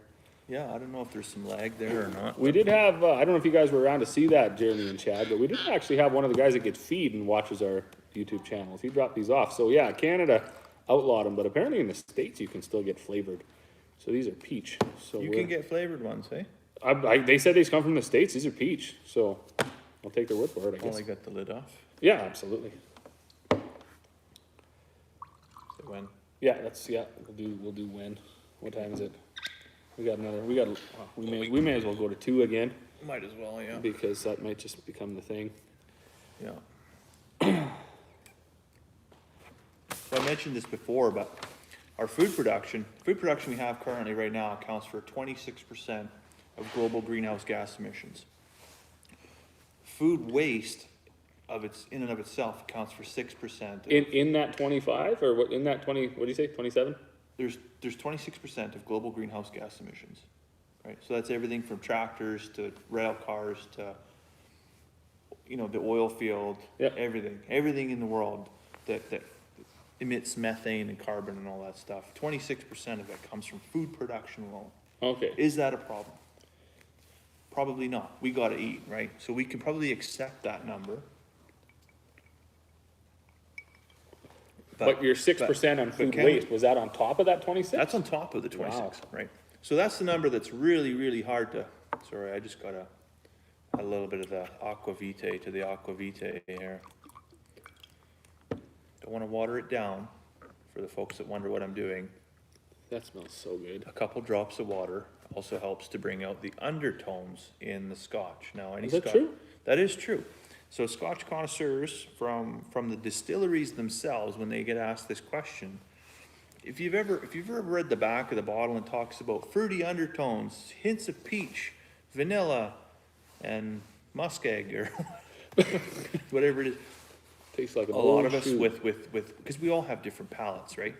So a drop of water actually helps to bring out the undertones. Can it be any water, or does it have to be 10,000-year-old snow? Well, I'd say if you wanted to do it, you probably wouldn't want to do it with chlorinated water, right? A good distilled water. Oh, I gotta try it. Right? And nothing if not a drop. Okay, so while you're doing that, while you're starting a new hobby, a third of the food that we produce is thrown away. And I think we could all agree, not all food's created equal in terms of, if we throw away meat versus if we throw away vegetables, and what's the consequence to each of that. But if you actually look at the food that gets thrown away, 33% of the volume of the food gets thrown away, but it's actually 25% of the caloric value, right? So again, that's why not like vegetables, the caloric value of vegetables versus the caloric value of meat. We throw away 20% of meat production, which is, that's one thing I said earlier, is that makes me very angry as a producer that pours your heart and soul into raising animals and giving them the best possible upbringing, only to see them go to the landfill is one thing. If some tomatoes end up in the landfill, really low consequence in terms of, we're dealing with the greenhouse gas emission side of things, but we didn't take a life to get there, right? I want to just jump in quick and say, anybody that is watching this, if you didn't watch Stan's video on why is meat so expensive, he did that about 2 weeks ago, I think. That really spurred me when we were thinking of our next topic to do this. That was a good video. If you don't watch if you don't watch anything else this week, watch that, because that's kind of why this. I appreciate this got in like that. I texted him right away and I said, like, you've ruined the rest of my day, because now I'm just fuming, because it was a really well done one. So we'll figure out. Stan knows how to link stuff, so he'll link that in here, and then. But it was called "Why Is Meat So Expensive?" Yeah, picture of meat, picture of package of meat. So the context behind that was that we do food recovery from grocery stores here on the farm. We feed the dogs, the chickens, the pigs with things that are discarded or on their way to the landfill from local grocery stores. And when I was sorting through it, I come across, I think it was a beef tenderloin steak at like $40 a kilo steak, right? So high value in and of itself, monetary wise, high value, but also just to see, that's not the kind of cut of meat I expected to see in the garbage. Like hamburgers, stuff like that, or, a round steak that's probably as tough to chew on as this piece of wood here, right? I get that there's that, but I really had a tough time reconciling myself with the finest cuts of meat on the planet Yeah. could end up in the garbage, right? Well, you're right, and then like that's that's a slap in the face all the way around, from the producer to the butcher to the the trucker that moved it around to the farmer who grew the feed. I mean, so much went into that top quality cut of meat that the rest of the like what they say, so much of the world lives below the poverty line would die to have. Yeah. The option to just see that on the store, and got- here in the Western world we throw it away like it's just a sheet of newspaper. Like it's nothing. It's unbelievable. That was an eye opener to watch. I've got really. those numbers in here somewhere too, what that actually works out to be, but. So anyways, yeah, 24% of emissions from food, 24% of food emissions come from food that's lost in the supply chain. So 15% of that comes from the supply chain itself in terms of like trucking and transport. And 9% of that is food being thrown out of either grocery stores or your fridge at home. Right? That's a significant amount. So what does it even matter? Okay, it's just percentages and it's just numbers, and okay, what does it roll down to dollars and cents? That's $278 billion that we lose from the North American economy. So Canada, the US, and Mexico, right? $278 billion. Wow. That's a lot of zeros, right? Yeah, it's numbers like that when you look at however you felt about CERB payments and stuff like that. And this is, just bear with me. We complain so much about anything that we don't quite agree with. We don't see eye to eye with right away. Oh, it's too much. And then you can bring up numbers like this, and we waste so much more than we than. Yeah, with what we waste, we could easily fund these things that we don't agree with anyways. But I mean, it's unbelievable. I skipped over this comment right at the very beginning, and I shouldn't have. But something that I think we agreed on earlier is that middle class consumers in the Western world are so privileged that they will literally complain about the price of food as they scrape it into the garbage. Mm-hmm, mm-hmm. Right. Yeah. That's a little bit Marie Antoinette, right? Well, if they're hungry, let them eat cake. While they all starve, right? So anyways, so that's the economy side of it. $278 billion that just gets lost from the North American economy, which is a really fancy word of saying $278 billion that we shortchange our farmers. That's what's happening, right? Yeah. Sure, the consumer loses because meat is overpriced, but we could largely agree that the meat packing industry has driven farmers just so close to the edge of their margins that it's borderline not worthwhile even doing it. Yeah. If it weren't for the love of doing what we do, we wouldn't do it. We'll have to get to Glenn's thing too. We can't forget that. Glenn had on your thing, he wanted to talk about the cost. Is it even worth raising meat anymore? Yeah, so I'll just get these couple numbers done, and then we got to touch on that one for sure. So the environment, 193 million tons of greenhouse gas emissions every year from food waste. What does that work out to? What is that even comparable to? Well, it's comparable to 41 million cars idling 24/7 for a year. 41 million cars we could take off the road and still wouldn't touch what we have rotting in our landfills right now. Because and for everybody's like, well, how does that work? Like, why is the emission so high? So there's two things that happen in decomposition. There's aerobic process or anaerobic process. And so in a landfill where everything's basic underneath a pack, right? It's an oxygen deficient atmosphere and it decomposes. What it does is the bacteria converts that to methane. And that goes, and methane is significantly more, it's like 26 times more damaging to the environment than carbon dioxide, right? So that's why that's a big deal. Versus an aerobic process, which we see through composting, where the bacteria actually consume that material and leave behind nutrient-dense soil. So that's one project that we're actually working on the farm here, because we work in a windswept water-swept hillside, and we talk about the average topsoil. I'm gonna go on a bit of a tear here about the environment and topsoil loss, I apologize, but we have 60 years of topsoil left in the civilized world. That's what's left. So by the time our kids are grown, you know, we're not gonna be able to feed 10 billion people. That poverty, that famine, that war, all that's gonna come to bear simply based on the fact that the reduction in topsoil that we currently have. So to me, it's inherently important that we start looking at food waste and the things we cannot curb in terms of vegetable food matter waste. We need to be actively composting and returning that back to the soil. Because if we don't, we're literally, North America is going to turn to a desert. That's what's going to happen, right? Anyway, that's my little rant. So, $2 billion in tipping fees at landfills. So that's what it costs. That's what it costs the industry, right? All that food that leaves the garbage in the IGA or the co-op or the Safeway or whatever. $2 billion a year. And these are North American figures. This is Canada. It's Canada. 2 billion Canadian dollars. Grocery stores across our country have to spend shipping goods that they could not sell to the dump where it sits and rots and makes methane. That's 39 million cubic feet of landfill space. Question, if you feed your wasted food back to the pigs and eat the pig, does that cancel the waste? Jeremy, that popped up. Why did none of them out there pop up? Okay, so to answer that question from a legality standpoint, if you're a small producer and you're going to feed food waste, there are very specific regulations, and they're unique to each jurisdiction that you live in terms of what you can and can't feed animals for the food chain.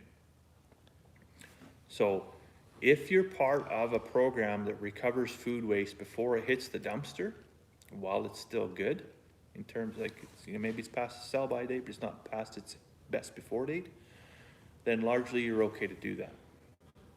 But there's lots of stuff you can't feed. You can't feed to pigs, you can't feed to chickens. But chickens, I mean, we could probably all agree, chickens are pigs with wings. There is nothing a chicken will not eat. And if there's a piece of chicken in the food that goes to the chickens, they will eat that like it is the best thing they've ever eaten, right? And that's kind of a gross thing about chickens. Pigs are largely the same, right? And so there's very, very tight regulations on what you can do there.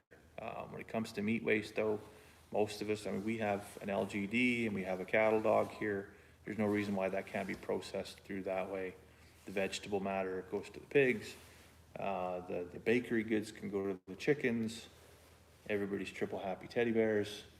We're compliant with food regulations, and nobody's going to get mad chicken disease. That's my background, right? I grew up in the UK.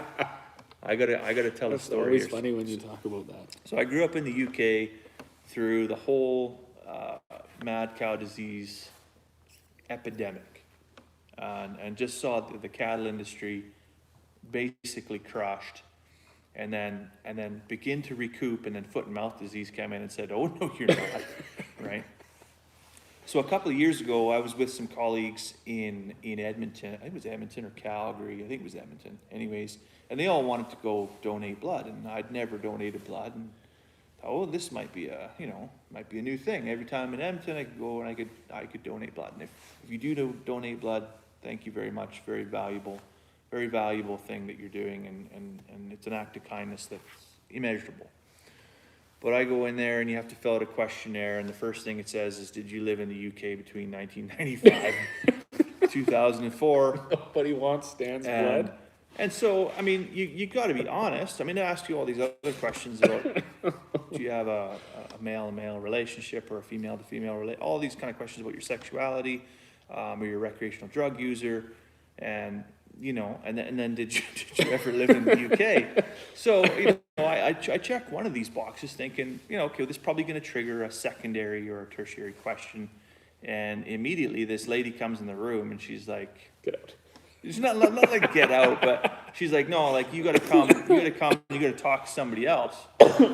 So I get up and we go to this other room and she sits me down and she's like, yeah, so like you lived in the UK and yeah, and you consumed beef? Yeah, I mean, we lived on farm. Like, what did you think yeah, baked beans and bangers? No. Well, there was a lot of that too, but anyway, so she's like, okay, well, I gotta put your information in the computer and then see like when you could possibly donate blood. The computer spits out this number that is just, like, you can't make this up. The year 2293, I will be eligible to donate blood. So they can dig me up and suck whatever dust is left in my veins, and I'll try and help out where I can. Shit, But I've never heard that. yeah, That's a good one. so that was always kind of the running joke through the beginning of the COVID pandemic, because I was a filthy mudblood, and I couldn't catch the COVID, but it actually got me here a while back. So It did. put me to bed. That's why this was late, because I had to sit at home with a headache for a few days. So. Weak. But anyways, you should answer Glenn's question. I think it's a pretty valid question. Yeah, so how did he word that? I guess he basically wanted to know, is it worthwhile growing your own food with the high cost of feed? Is that basically the gist of So it? yeah, so the price of grain or any kind of animal feed it's gone up exponentially in the last year. It's forecasted to go up more. Yeah, Anybody that wants to grow their own food, is it really tangible for them to do that anymore? it most certainly has, and I thought I wrote this down before I came here. So basically the long and the short is yes and no. Right? It's always going to be financially worthwhile to do this. If you do it properly, it's going to be better for the climate, it's going to be better for the economy, and it's going to be better for your pocketbook. The thing about it, chicken and pork, we can basically agree that's a tough one to do. The supermarkets have that nailed down. I don't understand how they can. I got to say, so my dad was saying closer to Thanksgiving, he read an article, or he read the flyer for the grocery store, and it was something like buy something and get a free turkey or something, or get a free chicken. Really? This is how this went. And he Like an $80 turkey. well, but that was the point. They're basically saying it's worthless, right? You know, a butterball turkey, 10 pound or 5 pound turkey is nothing, right? It's $8 or whatever. Why? And he said, why not the other way around? Yeah. Why not pay for the turkey and get a free case of Coke or something? bag Something of that's dog food or actually whatever. worthless, Yeah, you know? yeah. So my dad's pretty passionate about egg never getting the respect it deserved, and it really doesn't. Farmers are always going to complain about that, but it doesn't. So back to Glenn's question, is it worthwhile? The times where it's not financially worthwhile, you're going to get such a, it's better for the economy and better for the climate to do it yourself. Plus the food quality is better. Stan talks about that in lots of his stuff about, an animal is what it eats. So if you want actual nutrient-rich food, you're going to want to eat something that was fed, a diet of local grains or whatever, at least less processed. Feed rations in commercial poultry barns they're basically appalling. They're absolutely maximum growth for minimum intake. They dim the lights. I had it in here, 9 square feet per pig in a hog barn. I don't know if that's the whole thing. 9 square feet, that's not a lot for a big pig. So, Not for a 300-pound pig, no. so did grains go up? Absolutely. Are they going to stay this high? I kind of doubt it from a grain producer side. When they do go down, it's going to be earth-shattering because, and this would be back to some of my videos about grain.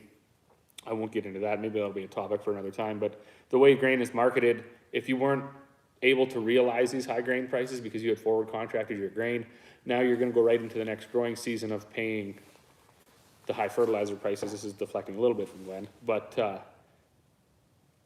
I guess what I'm saying is grain prices shouldn't go down with any indication. So you're going to have to figure out a way to do it.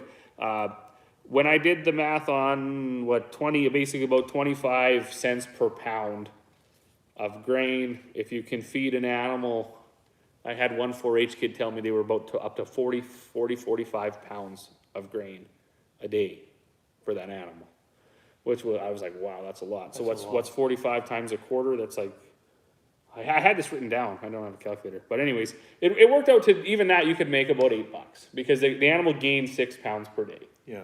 So if you can get there $4 or whatever, so it's always going to be okay. And the times, Glenn, where it's not actually financially feasible, pig is.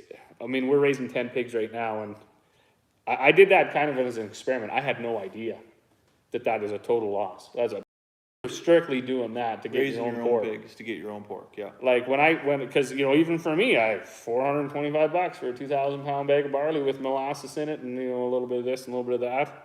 You dump that in, and then you go get another one. Yeah. And now you're $850, and you're thinking like, so what can I squeeze out of this pig? So I can finish a pig on an 1,800 pound tote, $400 and some, right? Whatever that costs now. Well, they say 27 bushels to finish a pig, Yeah. which I think is about a bag. It's thereabouts, right? But if you can go and buy that pork off the shelf, as a consumer, you look at that, okay, well, I can buy pork for half of that price. Apple ID and phone are now being used with Messenger FaceTime. Oh, somebody else is using some stuff here. Hopefully we're back. Hopefully they didn't lose anybody there. I think the wife might be using my iPad in the house or something like that. Anyways, that's fine. Yeah, so if I can go to the grocery store and I can buy pork for $300, but it costs me $400 to make it, what's the value there? The value is you're not feeding yourself garbage. The human body is what? Water and sunshine. That's it. 70% water, the rest of it's carbon. So why wouldn't we want to try and put that back in? So when we feed chickens, we do chicken tractors, we move them around the yard. There's a huge portion of their diet comes off of grass. And the grass is what? Grass is water and sunshine, basically. Converted carbon through photosynthesis to sugars, energy into the chickens, right? Pure sunshine being fed to those chickens. So I'm gonna go that way every single day. Yeah. There's lots of stuff you can do if you're real crafty, if you're a pig whisperer, pasture your pork, keep them out in the open. If you can move them around, you're not going to create too much disturbance on your soil, and you can drive your feed costs down significantly that way as well. But I will say for the folks that are feeding grain, the price is going up. You can bet if you're buying meat out of the grocery store for any animal that's feeding grain, the price is going up too. Absolutely. And we saw that last year. The price of a turkey went from $23 to $55 for a full-grown bird, right? So we did have a question here from Kristen. She just asked here, just wondering where you get your meat chickens. We get our very first batch from the hatchery through PV Mart. Just wondering if there's more around. I'm not sure which hatchery you use, Kristen. We use Miller Hatcheries here, but there's also Rochester Hatchery that I'm familiar with. And then there's Hemborough's Custom Hatching as well. And then I think maybe Aurora Ag. I think they do some. Maybe they just do feed. I'm not sure. But there's a handful of them out there. And then there's obviously a lot of local producers that hatch out their own eggs with their own incubators as well.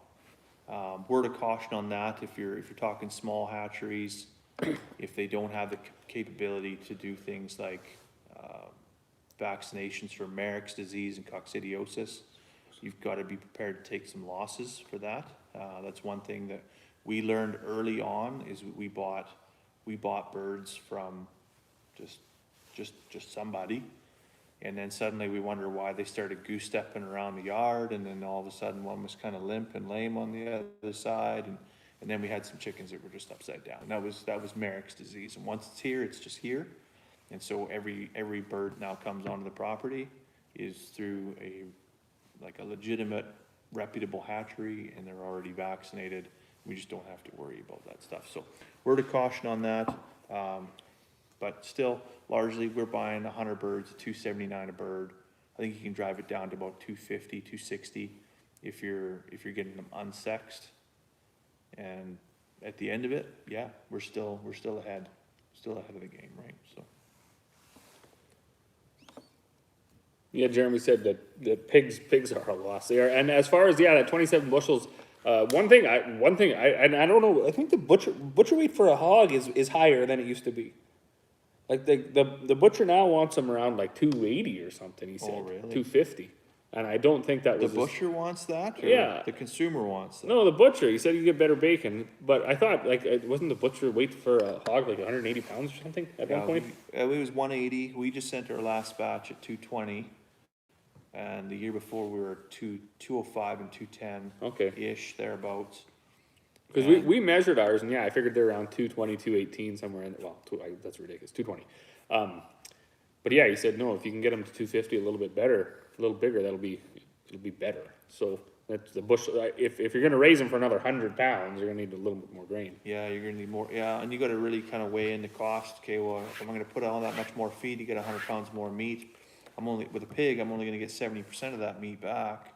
Well, I can tell you I'm gonna pay the 100% as a grain producer who grew the grain and is feeding it to a pig, grinding it up, that you probably will, not probably, you will not come out ahead on pork. Yeah. There's just no way. Yeah. If you find family friends who are willing to pay for what they're getting, because it is worth it. Stan and I both agree with that. It is worth it. Oh, the flavor, the quality of the pork is undeniably better. But you got to be one heck of a salesman to convince the general population. You got another one. The general population that this is better.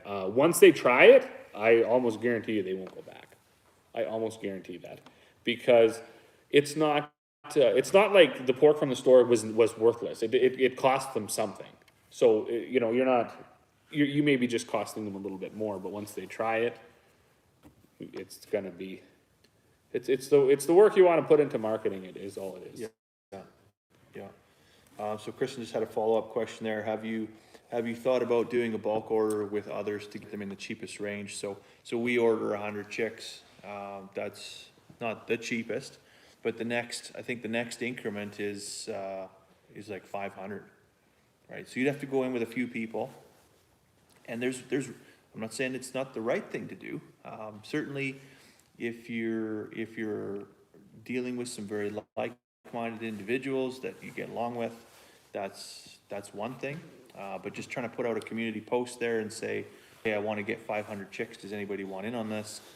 If 20 of them show up dead, you're going to have to, because there are losses at times, you're going to have to be able to figure out the logistics of making sure that the other people that are a part of that deal still get their chicks, and who takes the losses. And it can be a quick way to lose friends when you're dealing with mass deals like that, right? So there's a lot of risk in transporting live chicks that are a day old. There's been some horror stories out there about a box of 75 chicks and they're all just dead, right? That's the challenge when you're putting them through Canada Post, especially now with the issues with Canada Post, right? If I just buy my chicks and things go wrong with my chicks, I can phone the hatchery and say, hey, the chicks you sent me, they're kaput, and I'll work out something with the hatchery, right? But if you got a whole bunch of people in the middle of it, it may go sideways on you, right? Just to save a few bucks. Sometimes it's better to just not save a few bucks and only have to worry about your own headache, right? So Chad threw up here. He said it was efficiencies in the big barns is what drove us out of the pig business when I was a kid. Our unheated barn with straw couldn't raise pigs as cheaply as the big guys with the better genetics. So it was funny. Also, before Stan and I decided this was going to be the topic, I was some thumbing through Facebook, and I sent him the complaints out of the UK producers, and that's right across the board. I got a couple that gets feed. They were heavily involved in pigs in Alberta, and they said the hog industry is always under pressure. They're always basically losing money. So back to when I asked, like when Stan and I were talking, like how did we get here? Like who convinced, who made this and convinced the general public that these large hog barns were the best idea? They've driven the quality of pork in the store down to nothing. Yeah. The price of the pork down in the store to pork is a fairly cheap meat. They've driven that down to nothing. They left the pork producer foot in the bill, and I had written down here, I think it was like $2 million in 2008 or something to build a hog barn. 1,000, I think it was 1,000, or maybe it's on here. A lot of these commercial farms too, like the farmer is required to invest in the infrastructure. I can't speak to pigs, but I know with chickens, you get these large contracts through Cargill and the like, where the farmer is responsible for the infrastructure and the maintenance and the upkeep, but Cargill owns the bird. Yeah.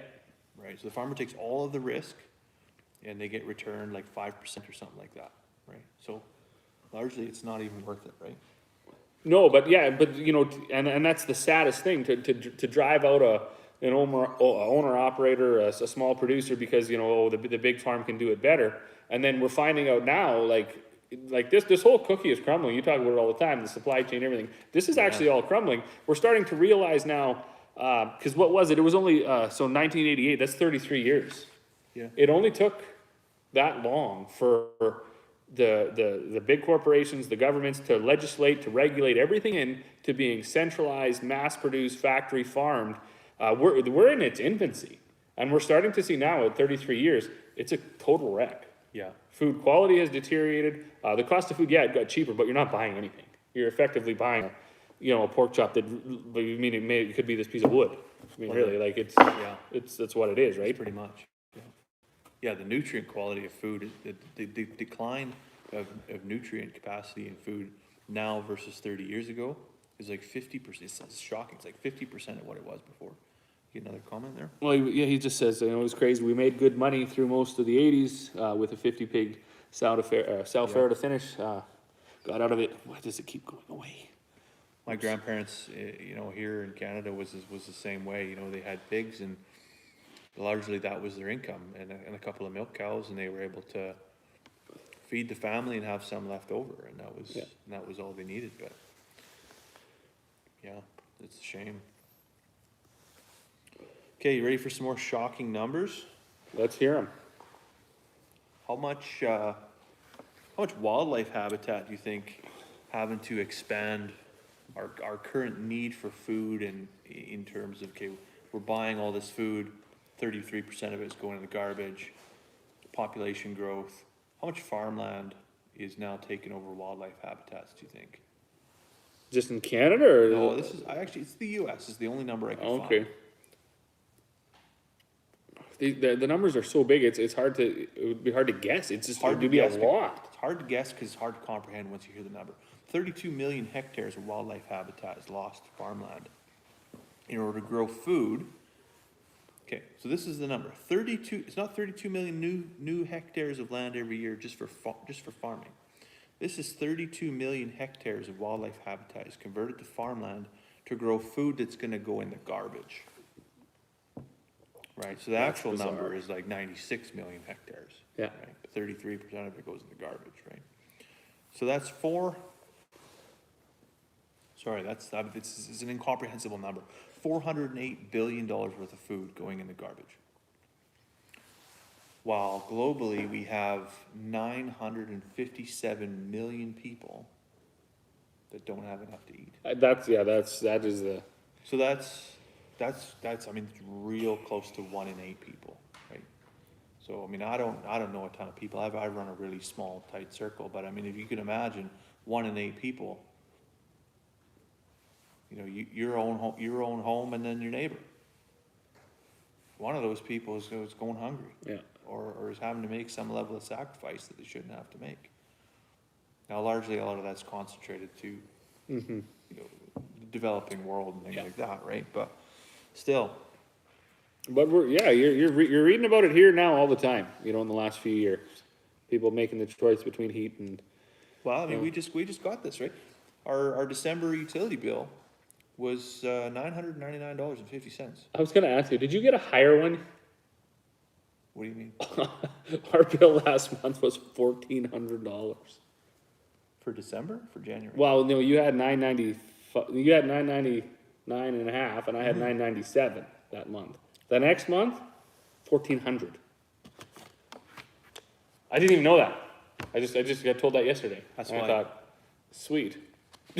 Right, like, whatever was left in those pigs is gone now. Yeah, no, and that's the thing, like, is the profitability, I mean, thank goodness my brother's an accountant, because our little tax shelter here, I mean, every time we put the books to him, and you could see like the eyebrow goes up, and he's just like, oh, you're gonna get audited. Cause, I mean, you're just constantly, like, you're going backwards, right? But anyway, so, I mean, there's $408 billion worth of food going to the garbage. That doesn't go to the garbage alone, right? Like, it's coming out of the grocery store, it's all wrapped in plastic, and that's where that, 1.9 million tons of plastic ends up in Canadian landfills every year for food that's never consumed, right? So 20% of the meat that's raised for human consumption gets wasted. Now, it's either sold and discarded, or unsold and discarded from the grocery store, or it's brought home and is thrown out of the fridge, right? But when it comes to meat, like, what's 20% look like? So in order to understand what the consequence or the cost of 20% of meat being discarded is, we need to understand just how many animals are actually slaughtered in Canada. So we mentioned this at the beginning. I don't know if we were on yet or not, but how many chickens are eaten globally every year? So chicken, I mean, the number's so huge because, I mean, a chicken's only like 8 or 9 pounds, or you get those little rotisserie chickens that are only like 5 pounds, right? So versus, an 1,800-pound cow, right? But there's 50 billion chickens in the world that get consumed every year, right? That's a huge number. But just here in Canada alone, and these numbers are from slaughterhouses. So this is not inclusive of on-farm slaughter or meat taken to a private butcher. This is just to licensed slaughterhouses. Meat chickens, 747,506,691 meat chickens every year. 20% of that goes in the garbage. Turkey, 19,804,087. 20% of them go in the garbage. Ducks and geese, which this number is a little bit smaller for obvious reasons. Ducks because they taste like shit, but 6,861,063. Pigs, 21,404,799. Cattle, 3,160,734. Sheep and lambs, 491,146. For some reason, lamb hasn't quite caught on here in Canada as well as it could. Bison, 9,379. I thought that number would be larger, but apparently there's not a lot of bison eaten in Canada anymore. No, I think we kind of took care of that in the 1800s. but it's pretty good. I mean, myself, I hadn't eaten it until a few years ago, and I found a local purchaser. Rabbits even made it to the story. 6,188 rabbits. And then goats, there was no new data, so I had to get data from the previous year. 77,986 goats. Goats is a pretty popular item by comparison. I thought that would be a lower number. So those are the numbers, and then 20% of that goes in the garbage. And so when I mentioned earlier that to take a life is no small thing, but then to waste it and throw it in the garbage is entirely something different. And so this totals up, and this is just the slaughterhouse, the registered slaughterhouses.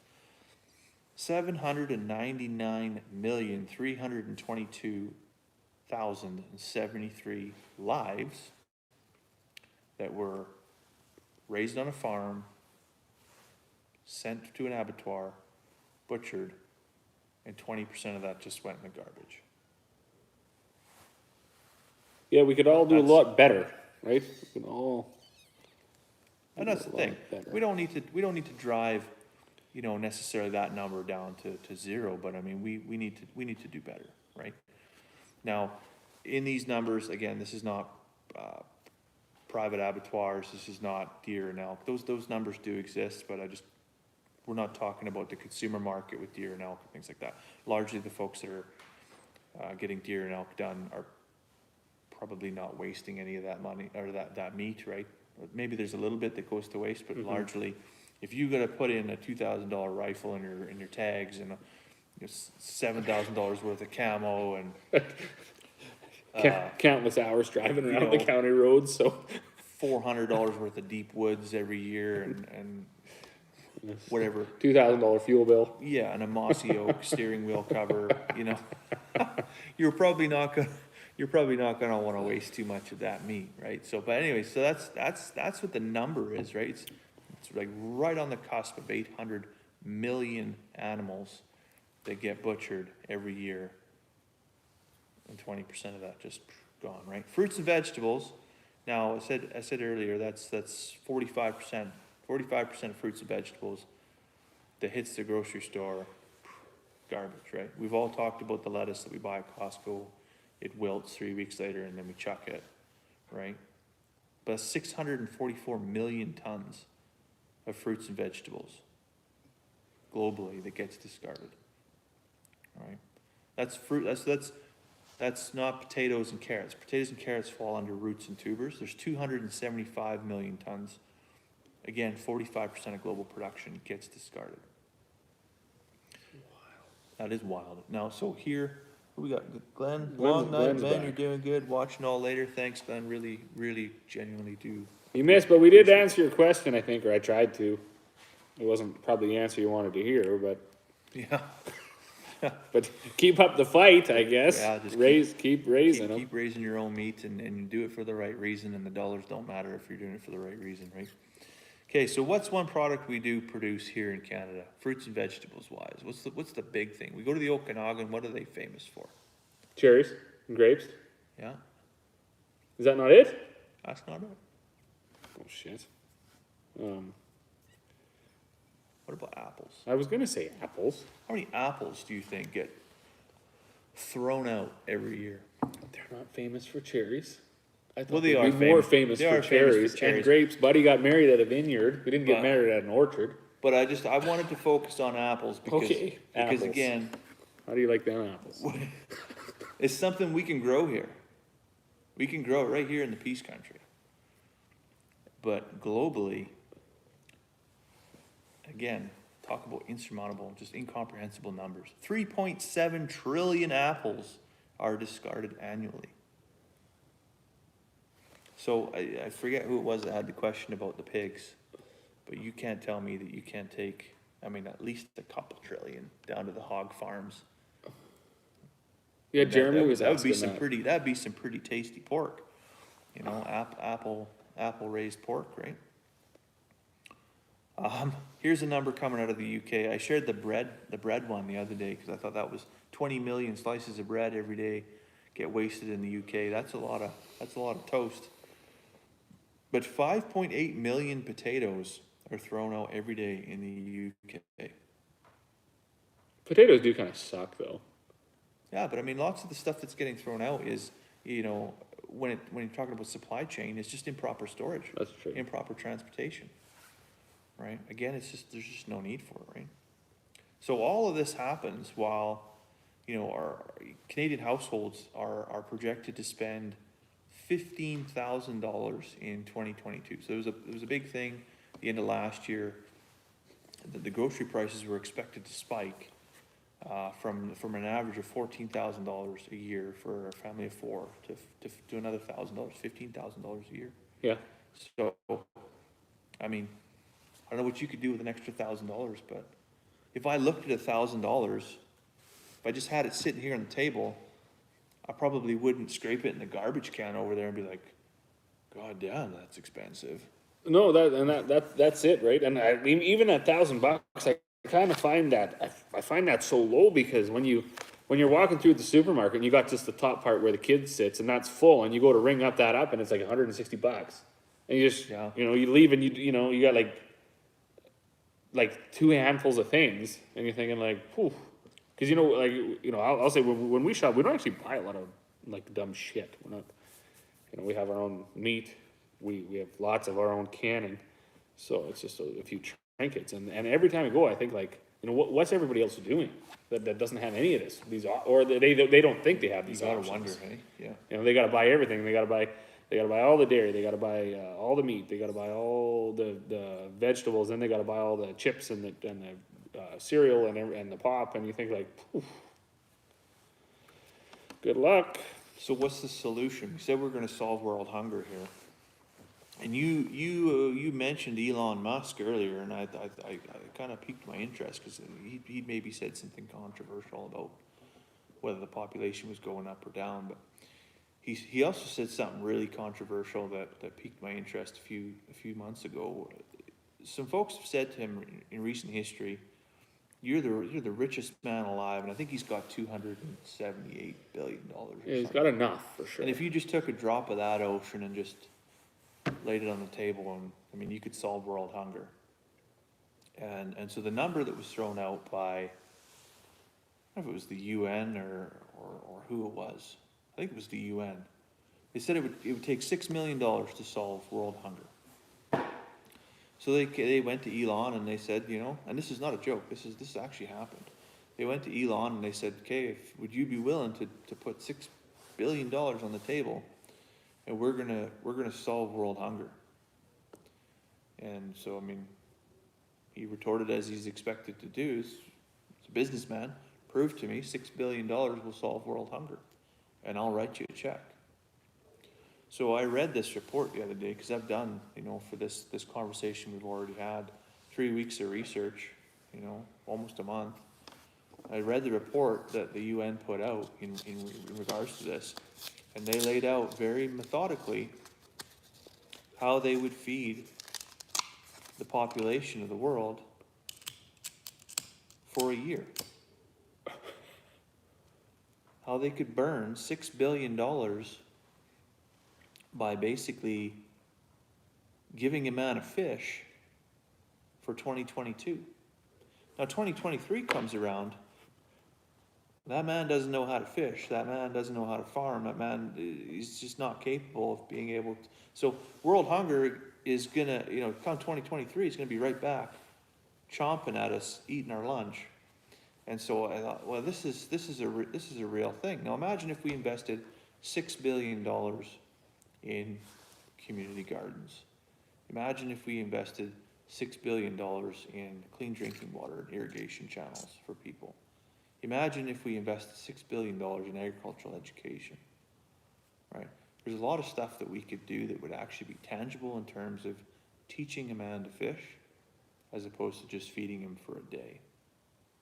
And I for as much as I think, you know, Elon lives in excess, and he's very eccentric. I gotta commend him for pushing back on that, because, you know, to just hand over $6 million and just blow it out the window and it'd be gone, and what would you be remembered for? What difference did you make in the world? You fed everybody for a day or maybe for a year, but Yeah. ultimately the world didn't get any better at the end of it, right? And so I find that a little bit disgusting in terms of, you know, the UN. So when I first brought up that question about, you know, the engineer, and that, you know, the biggest problem they have is they're trying to find solutions for problems that shouldn't exist, and that's what it is. We're looking at world hunger as a distribution as a problem, right? Yeah. It's not a distribution problem. It's the fact that we're holistically we're doing it wrong, right? We have a distribution system that's built on comfort and complacency and convenience, right? It's too easy for me to go to the grocery store and get stuff for next to nothing that, you know, we already know 33% of it's going to go in the garbage. The other 66% of it is probably going to give me type 2 diabetes by the time I'm 45. And then I'm going to rely on, now I'm not even going to rely on the distribution system, I'm also going to rely on the healthcare system, I'm going to rely on the government, and all of these systems of reliance that we have are leading us down a very dangerous path. And I think, and I've mentioned this in previous videos too, where we're in that, you know, easy times create soft men, and soft men create hard times. Yeah. And we're right in that transitional year, right, where things are about to get. Well, and that's why I say when you watch the next generation, raising up their family. I fully expect you'll see 25-year-old young male fathers starving to death in the grocery store parking lot because they can't afford the food in the grocery store and they don't know what to do. We're so disconnected from food production. It's mind-boggling, and you can see it in the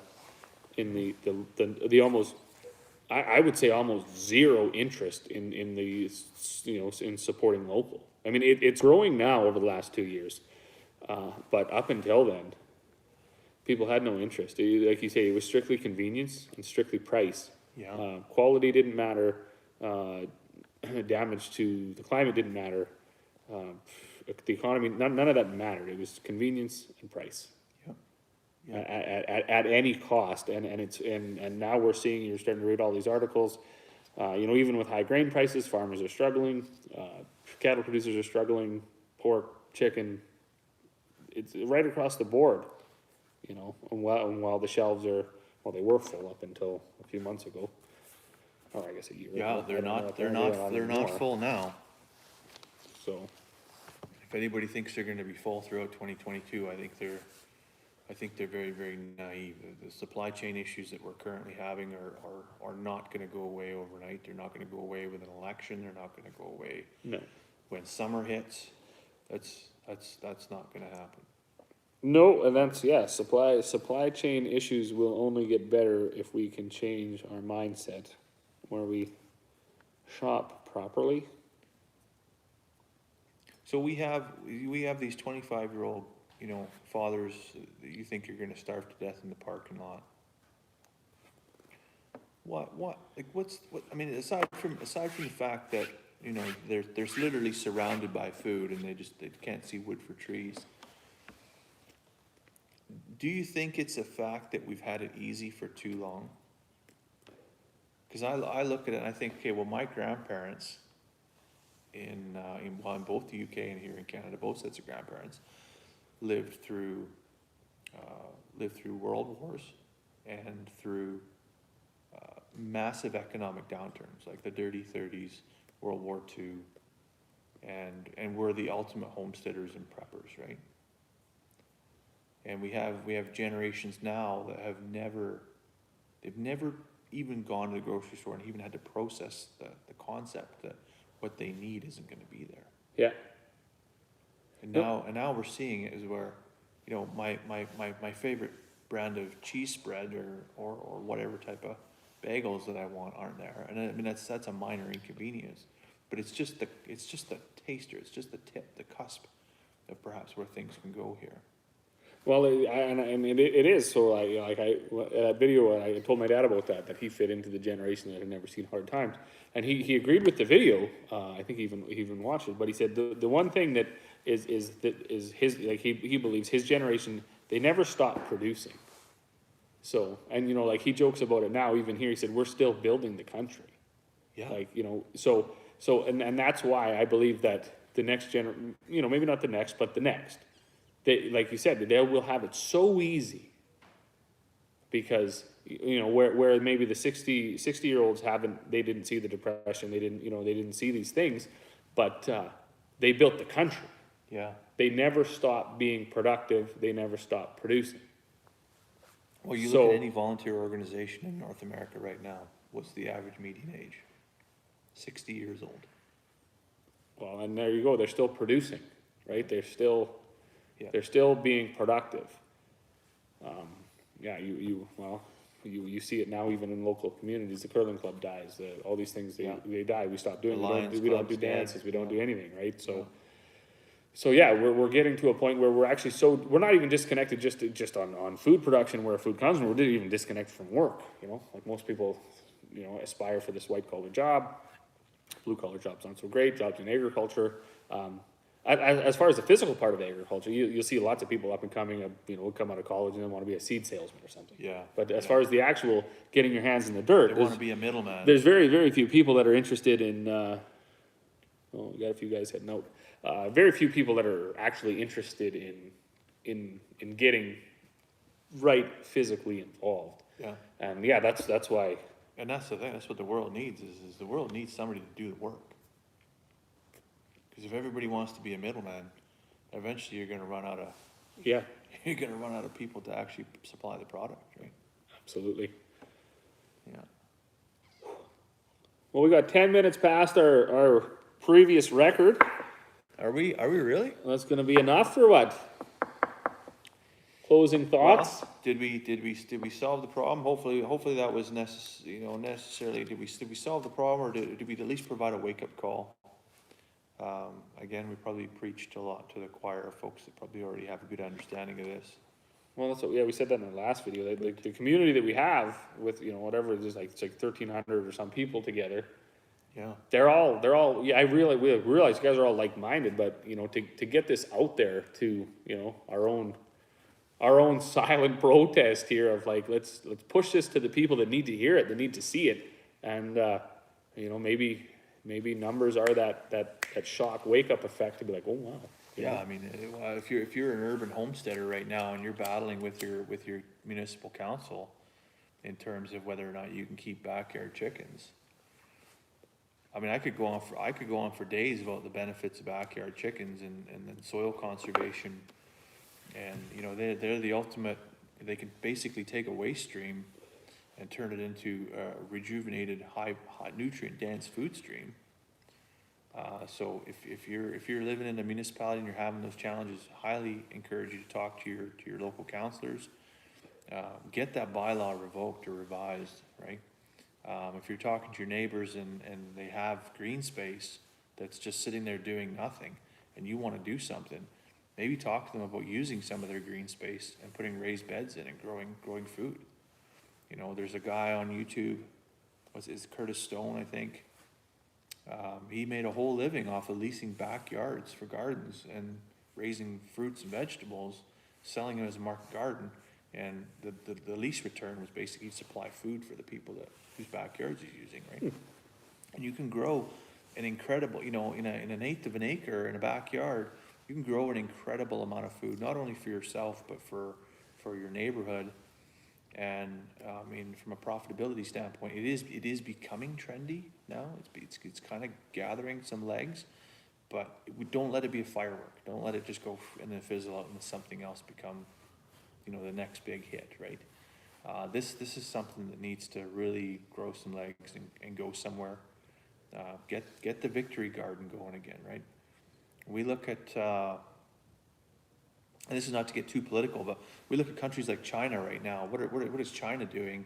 Whether you agree with their political ideologies or not, China has, over the last few years, has been gathering resources in terms of, they've been accused of hoarding resources so much, and they've even told their own population, even though they own like 80% of the world's grain supply or 90% of the world's grain supply, they're even telling their own population that they should prepare for and stock up on food supply, right?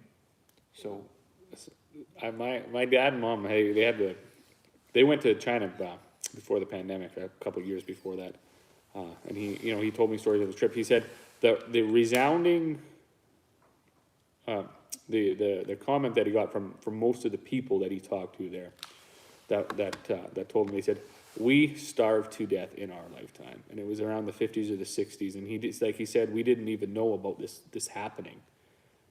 So when you said this generation alive here in the West hasn't seen hard times, they did. They starved to death in recent history, and they actually, when he said they were on one tour, and they actually explained what dirt does to the human body because they were eating dirt.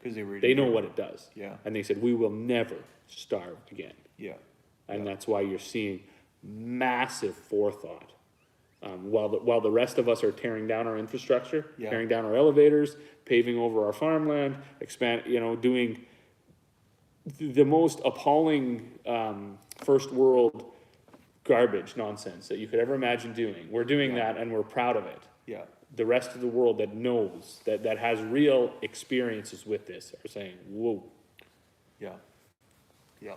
So whether you agree with them politically or ideologically or not, you do have to use them as a barometer in terms of identifying what's about to happen, because they've been through it in recent history, more than once. And when the Chinese Communist government starts saying, gather your own resources and start stockpiling, which is unheard of in any communist nation. Oh, you should have some stuff for yourself. That's time for the ears to prick up and think, something big's about to happen, right? And so 2022, you maybe didn't hear it here first, but I'm definitely forecasting food shortages, extreme weather. Well, we know that's gonna happen, right? There's gonna be a volcano somewhere. It's like if you ever played The Sims and you went up top and you said, "Give me everything." Oh, you know, that's 2022. I never played that. Was it good? Yeah. Did it win an Academy Award or? Oh, I don't know. It was around. It was a thing. I played it in school.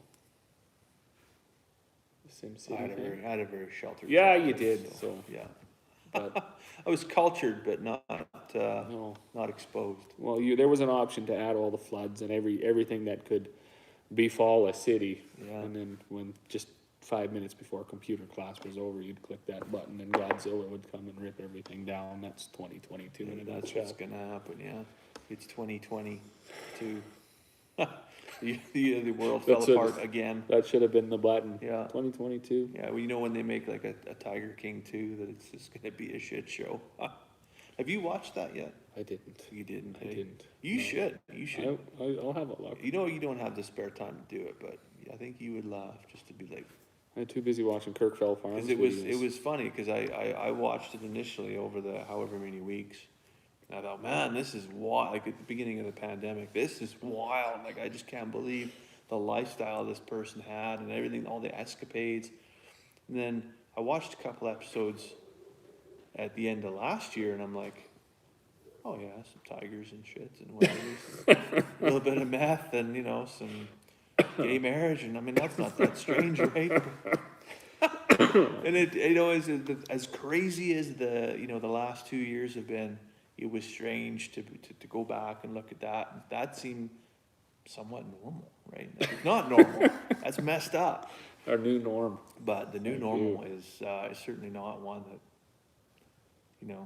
I fear for our kids, because what we think is still weird and abnormal, and that is normal to them, right? That's the only world they've ever known. Absolutely. Absolutely. I'm really struggling to keep this thing going. Well, we hammered them back though. That took It's us funny, took us an hour because we started these at an hour, and it's been an hour Yeah, and 10 I minutes. told the guy at the Hour and cigar 20 store minutes. we were 2 hours, and this is what he recommended. And yeah, Well, if we would have started him right off the bat, he would have been right. yeah. So kudos to whoever that you said that was a gem shop or something. Yeah, the Cedar Gems in the South 40 Shopping Center in Grand Prairie. So if you're ever stopping by there, there's a gentleman there. He can take you inside the humidity-controlled room and Tell you exactly how many hours you need to smoke this cigar. yeah, Probably what topic you need to be they got discussing while some- you They smoke got it. some cigars in there that look like they should be firewood, but That's funny. yeah, anything, whatever you want to spend, they got it. So yeah. Awesome. Okay, well that's all I had. I So, think I think we're gonna leave it at that. so thank you very much to everybody for tuning in here this evening. And if you did miss a piece of it, it'll all be uploaded, and you'll be able to go back in and watch it here in the next day or two. Absolutely. Yeah, we got a little bit of work to do. We had the phone going here for one. Stuff wasn't popping up the way we thought it would, but we'll get it. Probably run out and buy $1,000 laptop. Absolutely, because this is Yeah, with a 50 megapixel camera or something like that, and we'll set the lighting and absolutely, We'll get a absolutely. That's the best way. Go leather-bound books in the background Two- instead of this 2 feet in. dirty old broke-down tractor. No, I like this. Somebody didn't comment right off the start why it was so dark, but it doesn't seem like that on our end. Oh, we got another one there. So, but yeah, so everyone. Skittles, yeah, his new subscriber actually just started watching the farm. This person just asked me today what they should do to prepare for, when it hits the fan kind of thing, and so I'd answered that as, we really got to understand why it's hitting. Is it hitting the fan because of a natural disaster, or is it hitting the fan because of some political thing unraveling? And that's that's where you really make that equation, is whether or not you're just going to a safe place or you're heading for the hills kind of thing. So really appreciate, you know, the new subscribers we've had, and if there's anybody that's watching that hasn't subscribed yet, this would be a really good time, because this is not going to be the last one we do of these by any means. Oh, no, absolutely not. Smash the like button. We also have regular content that we put out from our individual farms. So Bloom Family Farm or Kirkfell Farm, look us up on YouTube, hit the subscribe button, like this video, share this video, and as always, leave us a comment in the comment section if you got questions. We'll come back. If you got something that you want us to present on in a future video, that would be awesome too, because I mean, we've only got so many ideas too. We got a lot, though. We do have a lot of ideas, But yeah, everything you got to say, comments, suggestions were definitely. it's always good to get other people's perspective. Right? It makes it, yeah, it's quite a bit better when you can get some interaction going, for sure. We'll figure out the comment thing here, popping up on these screens a little bit different. Yeah, we'll streamline. And then, to be honest, in 2 weeks, it'll be the same. But, all right, though, everyone, thank you very much for watching tonight.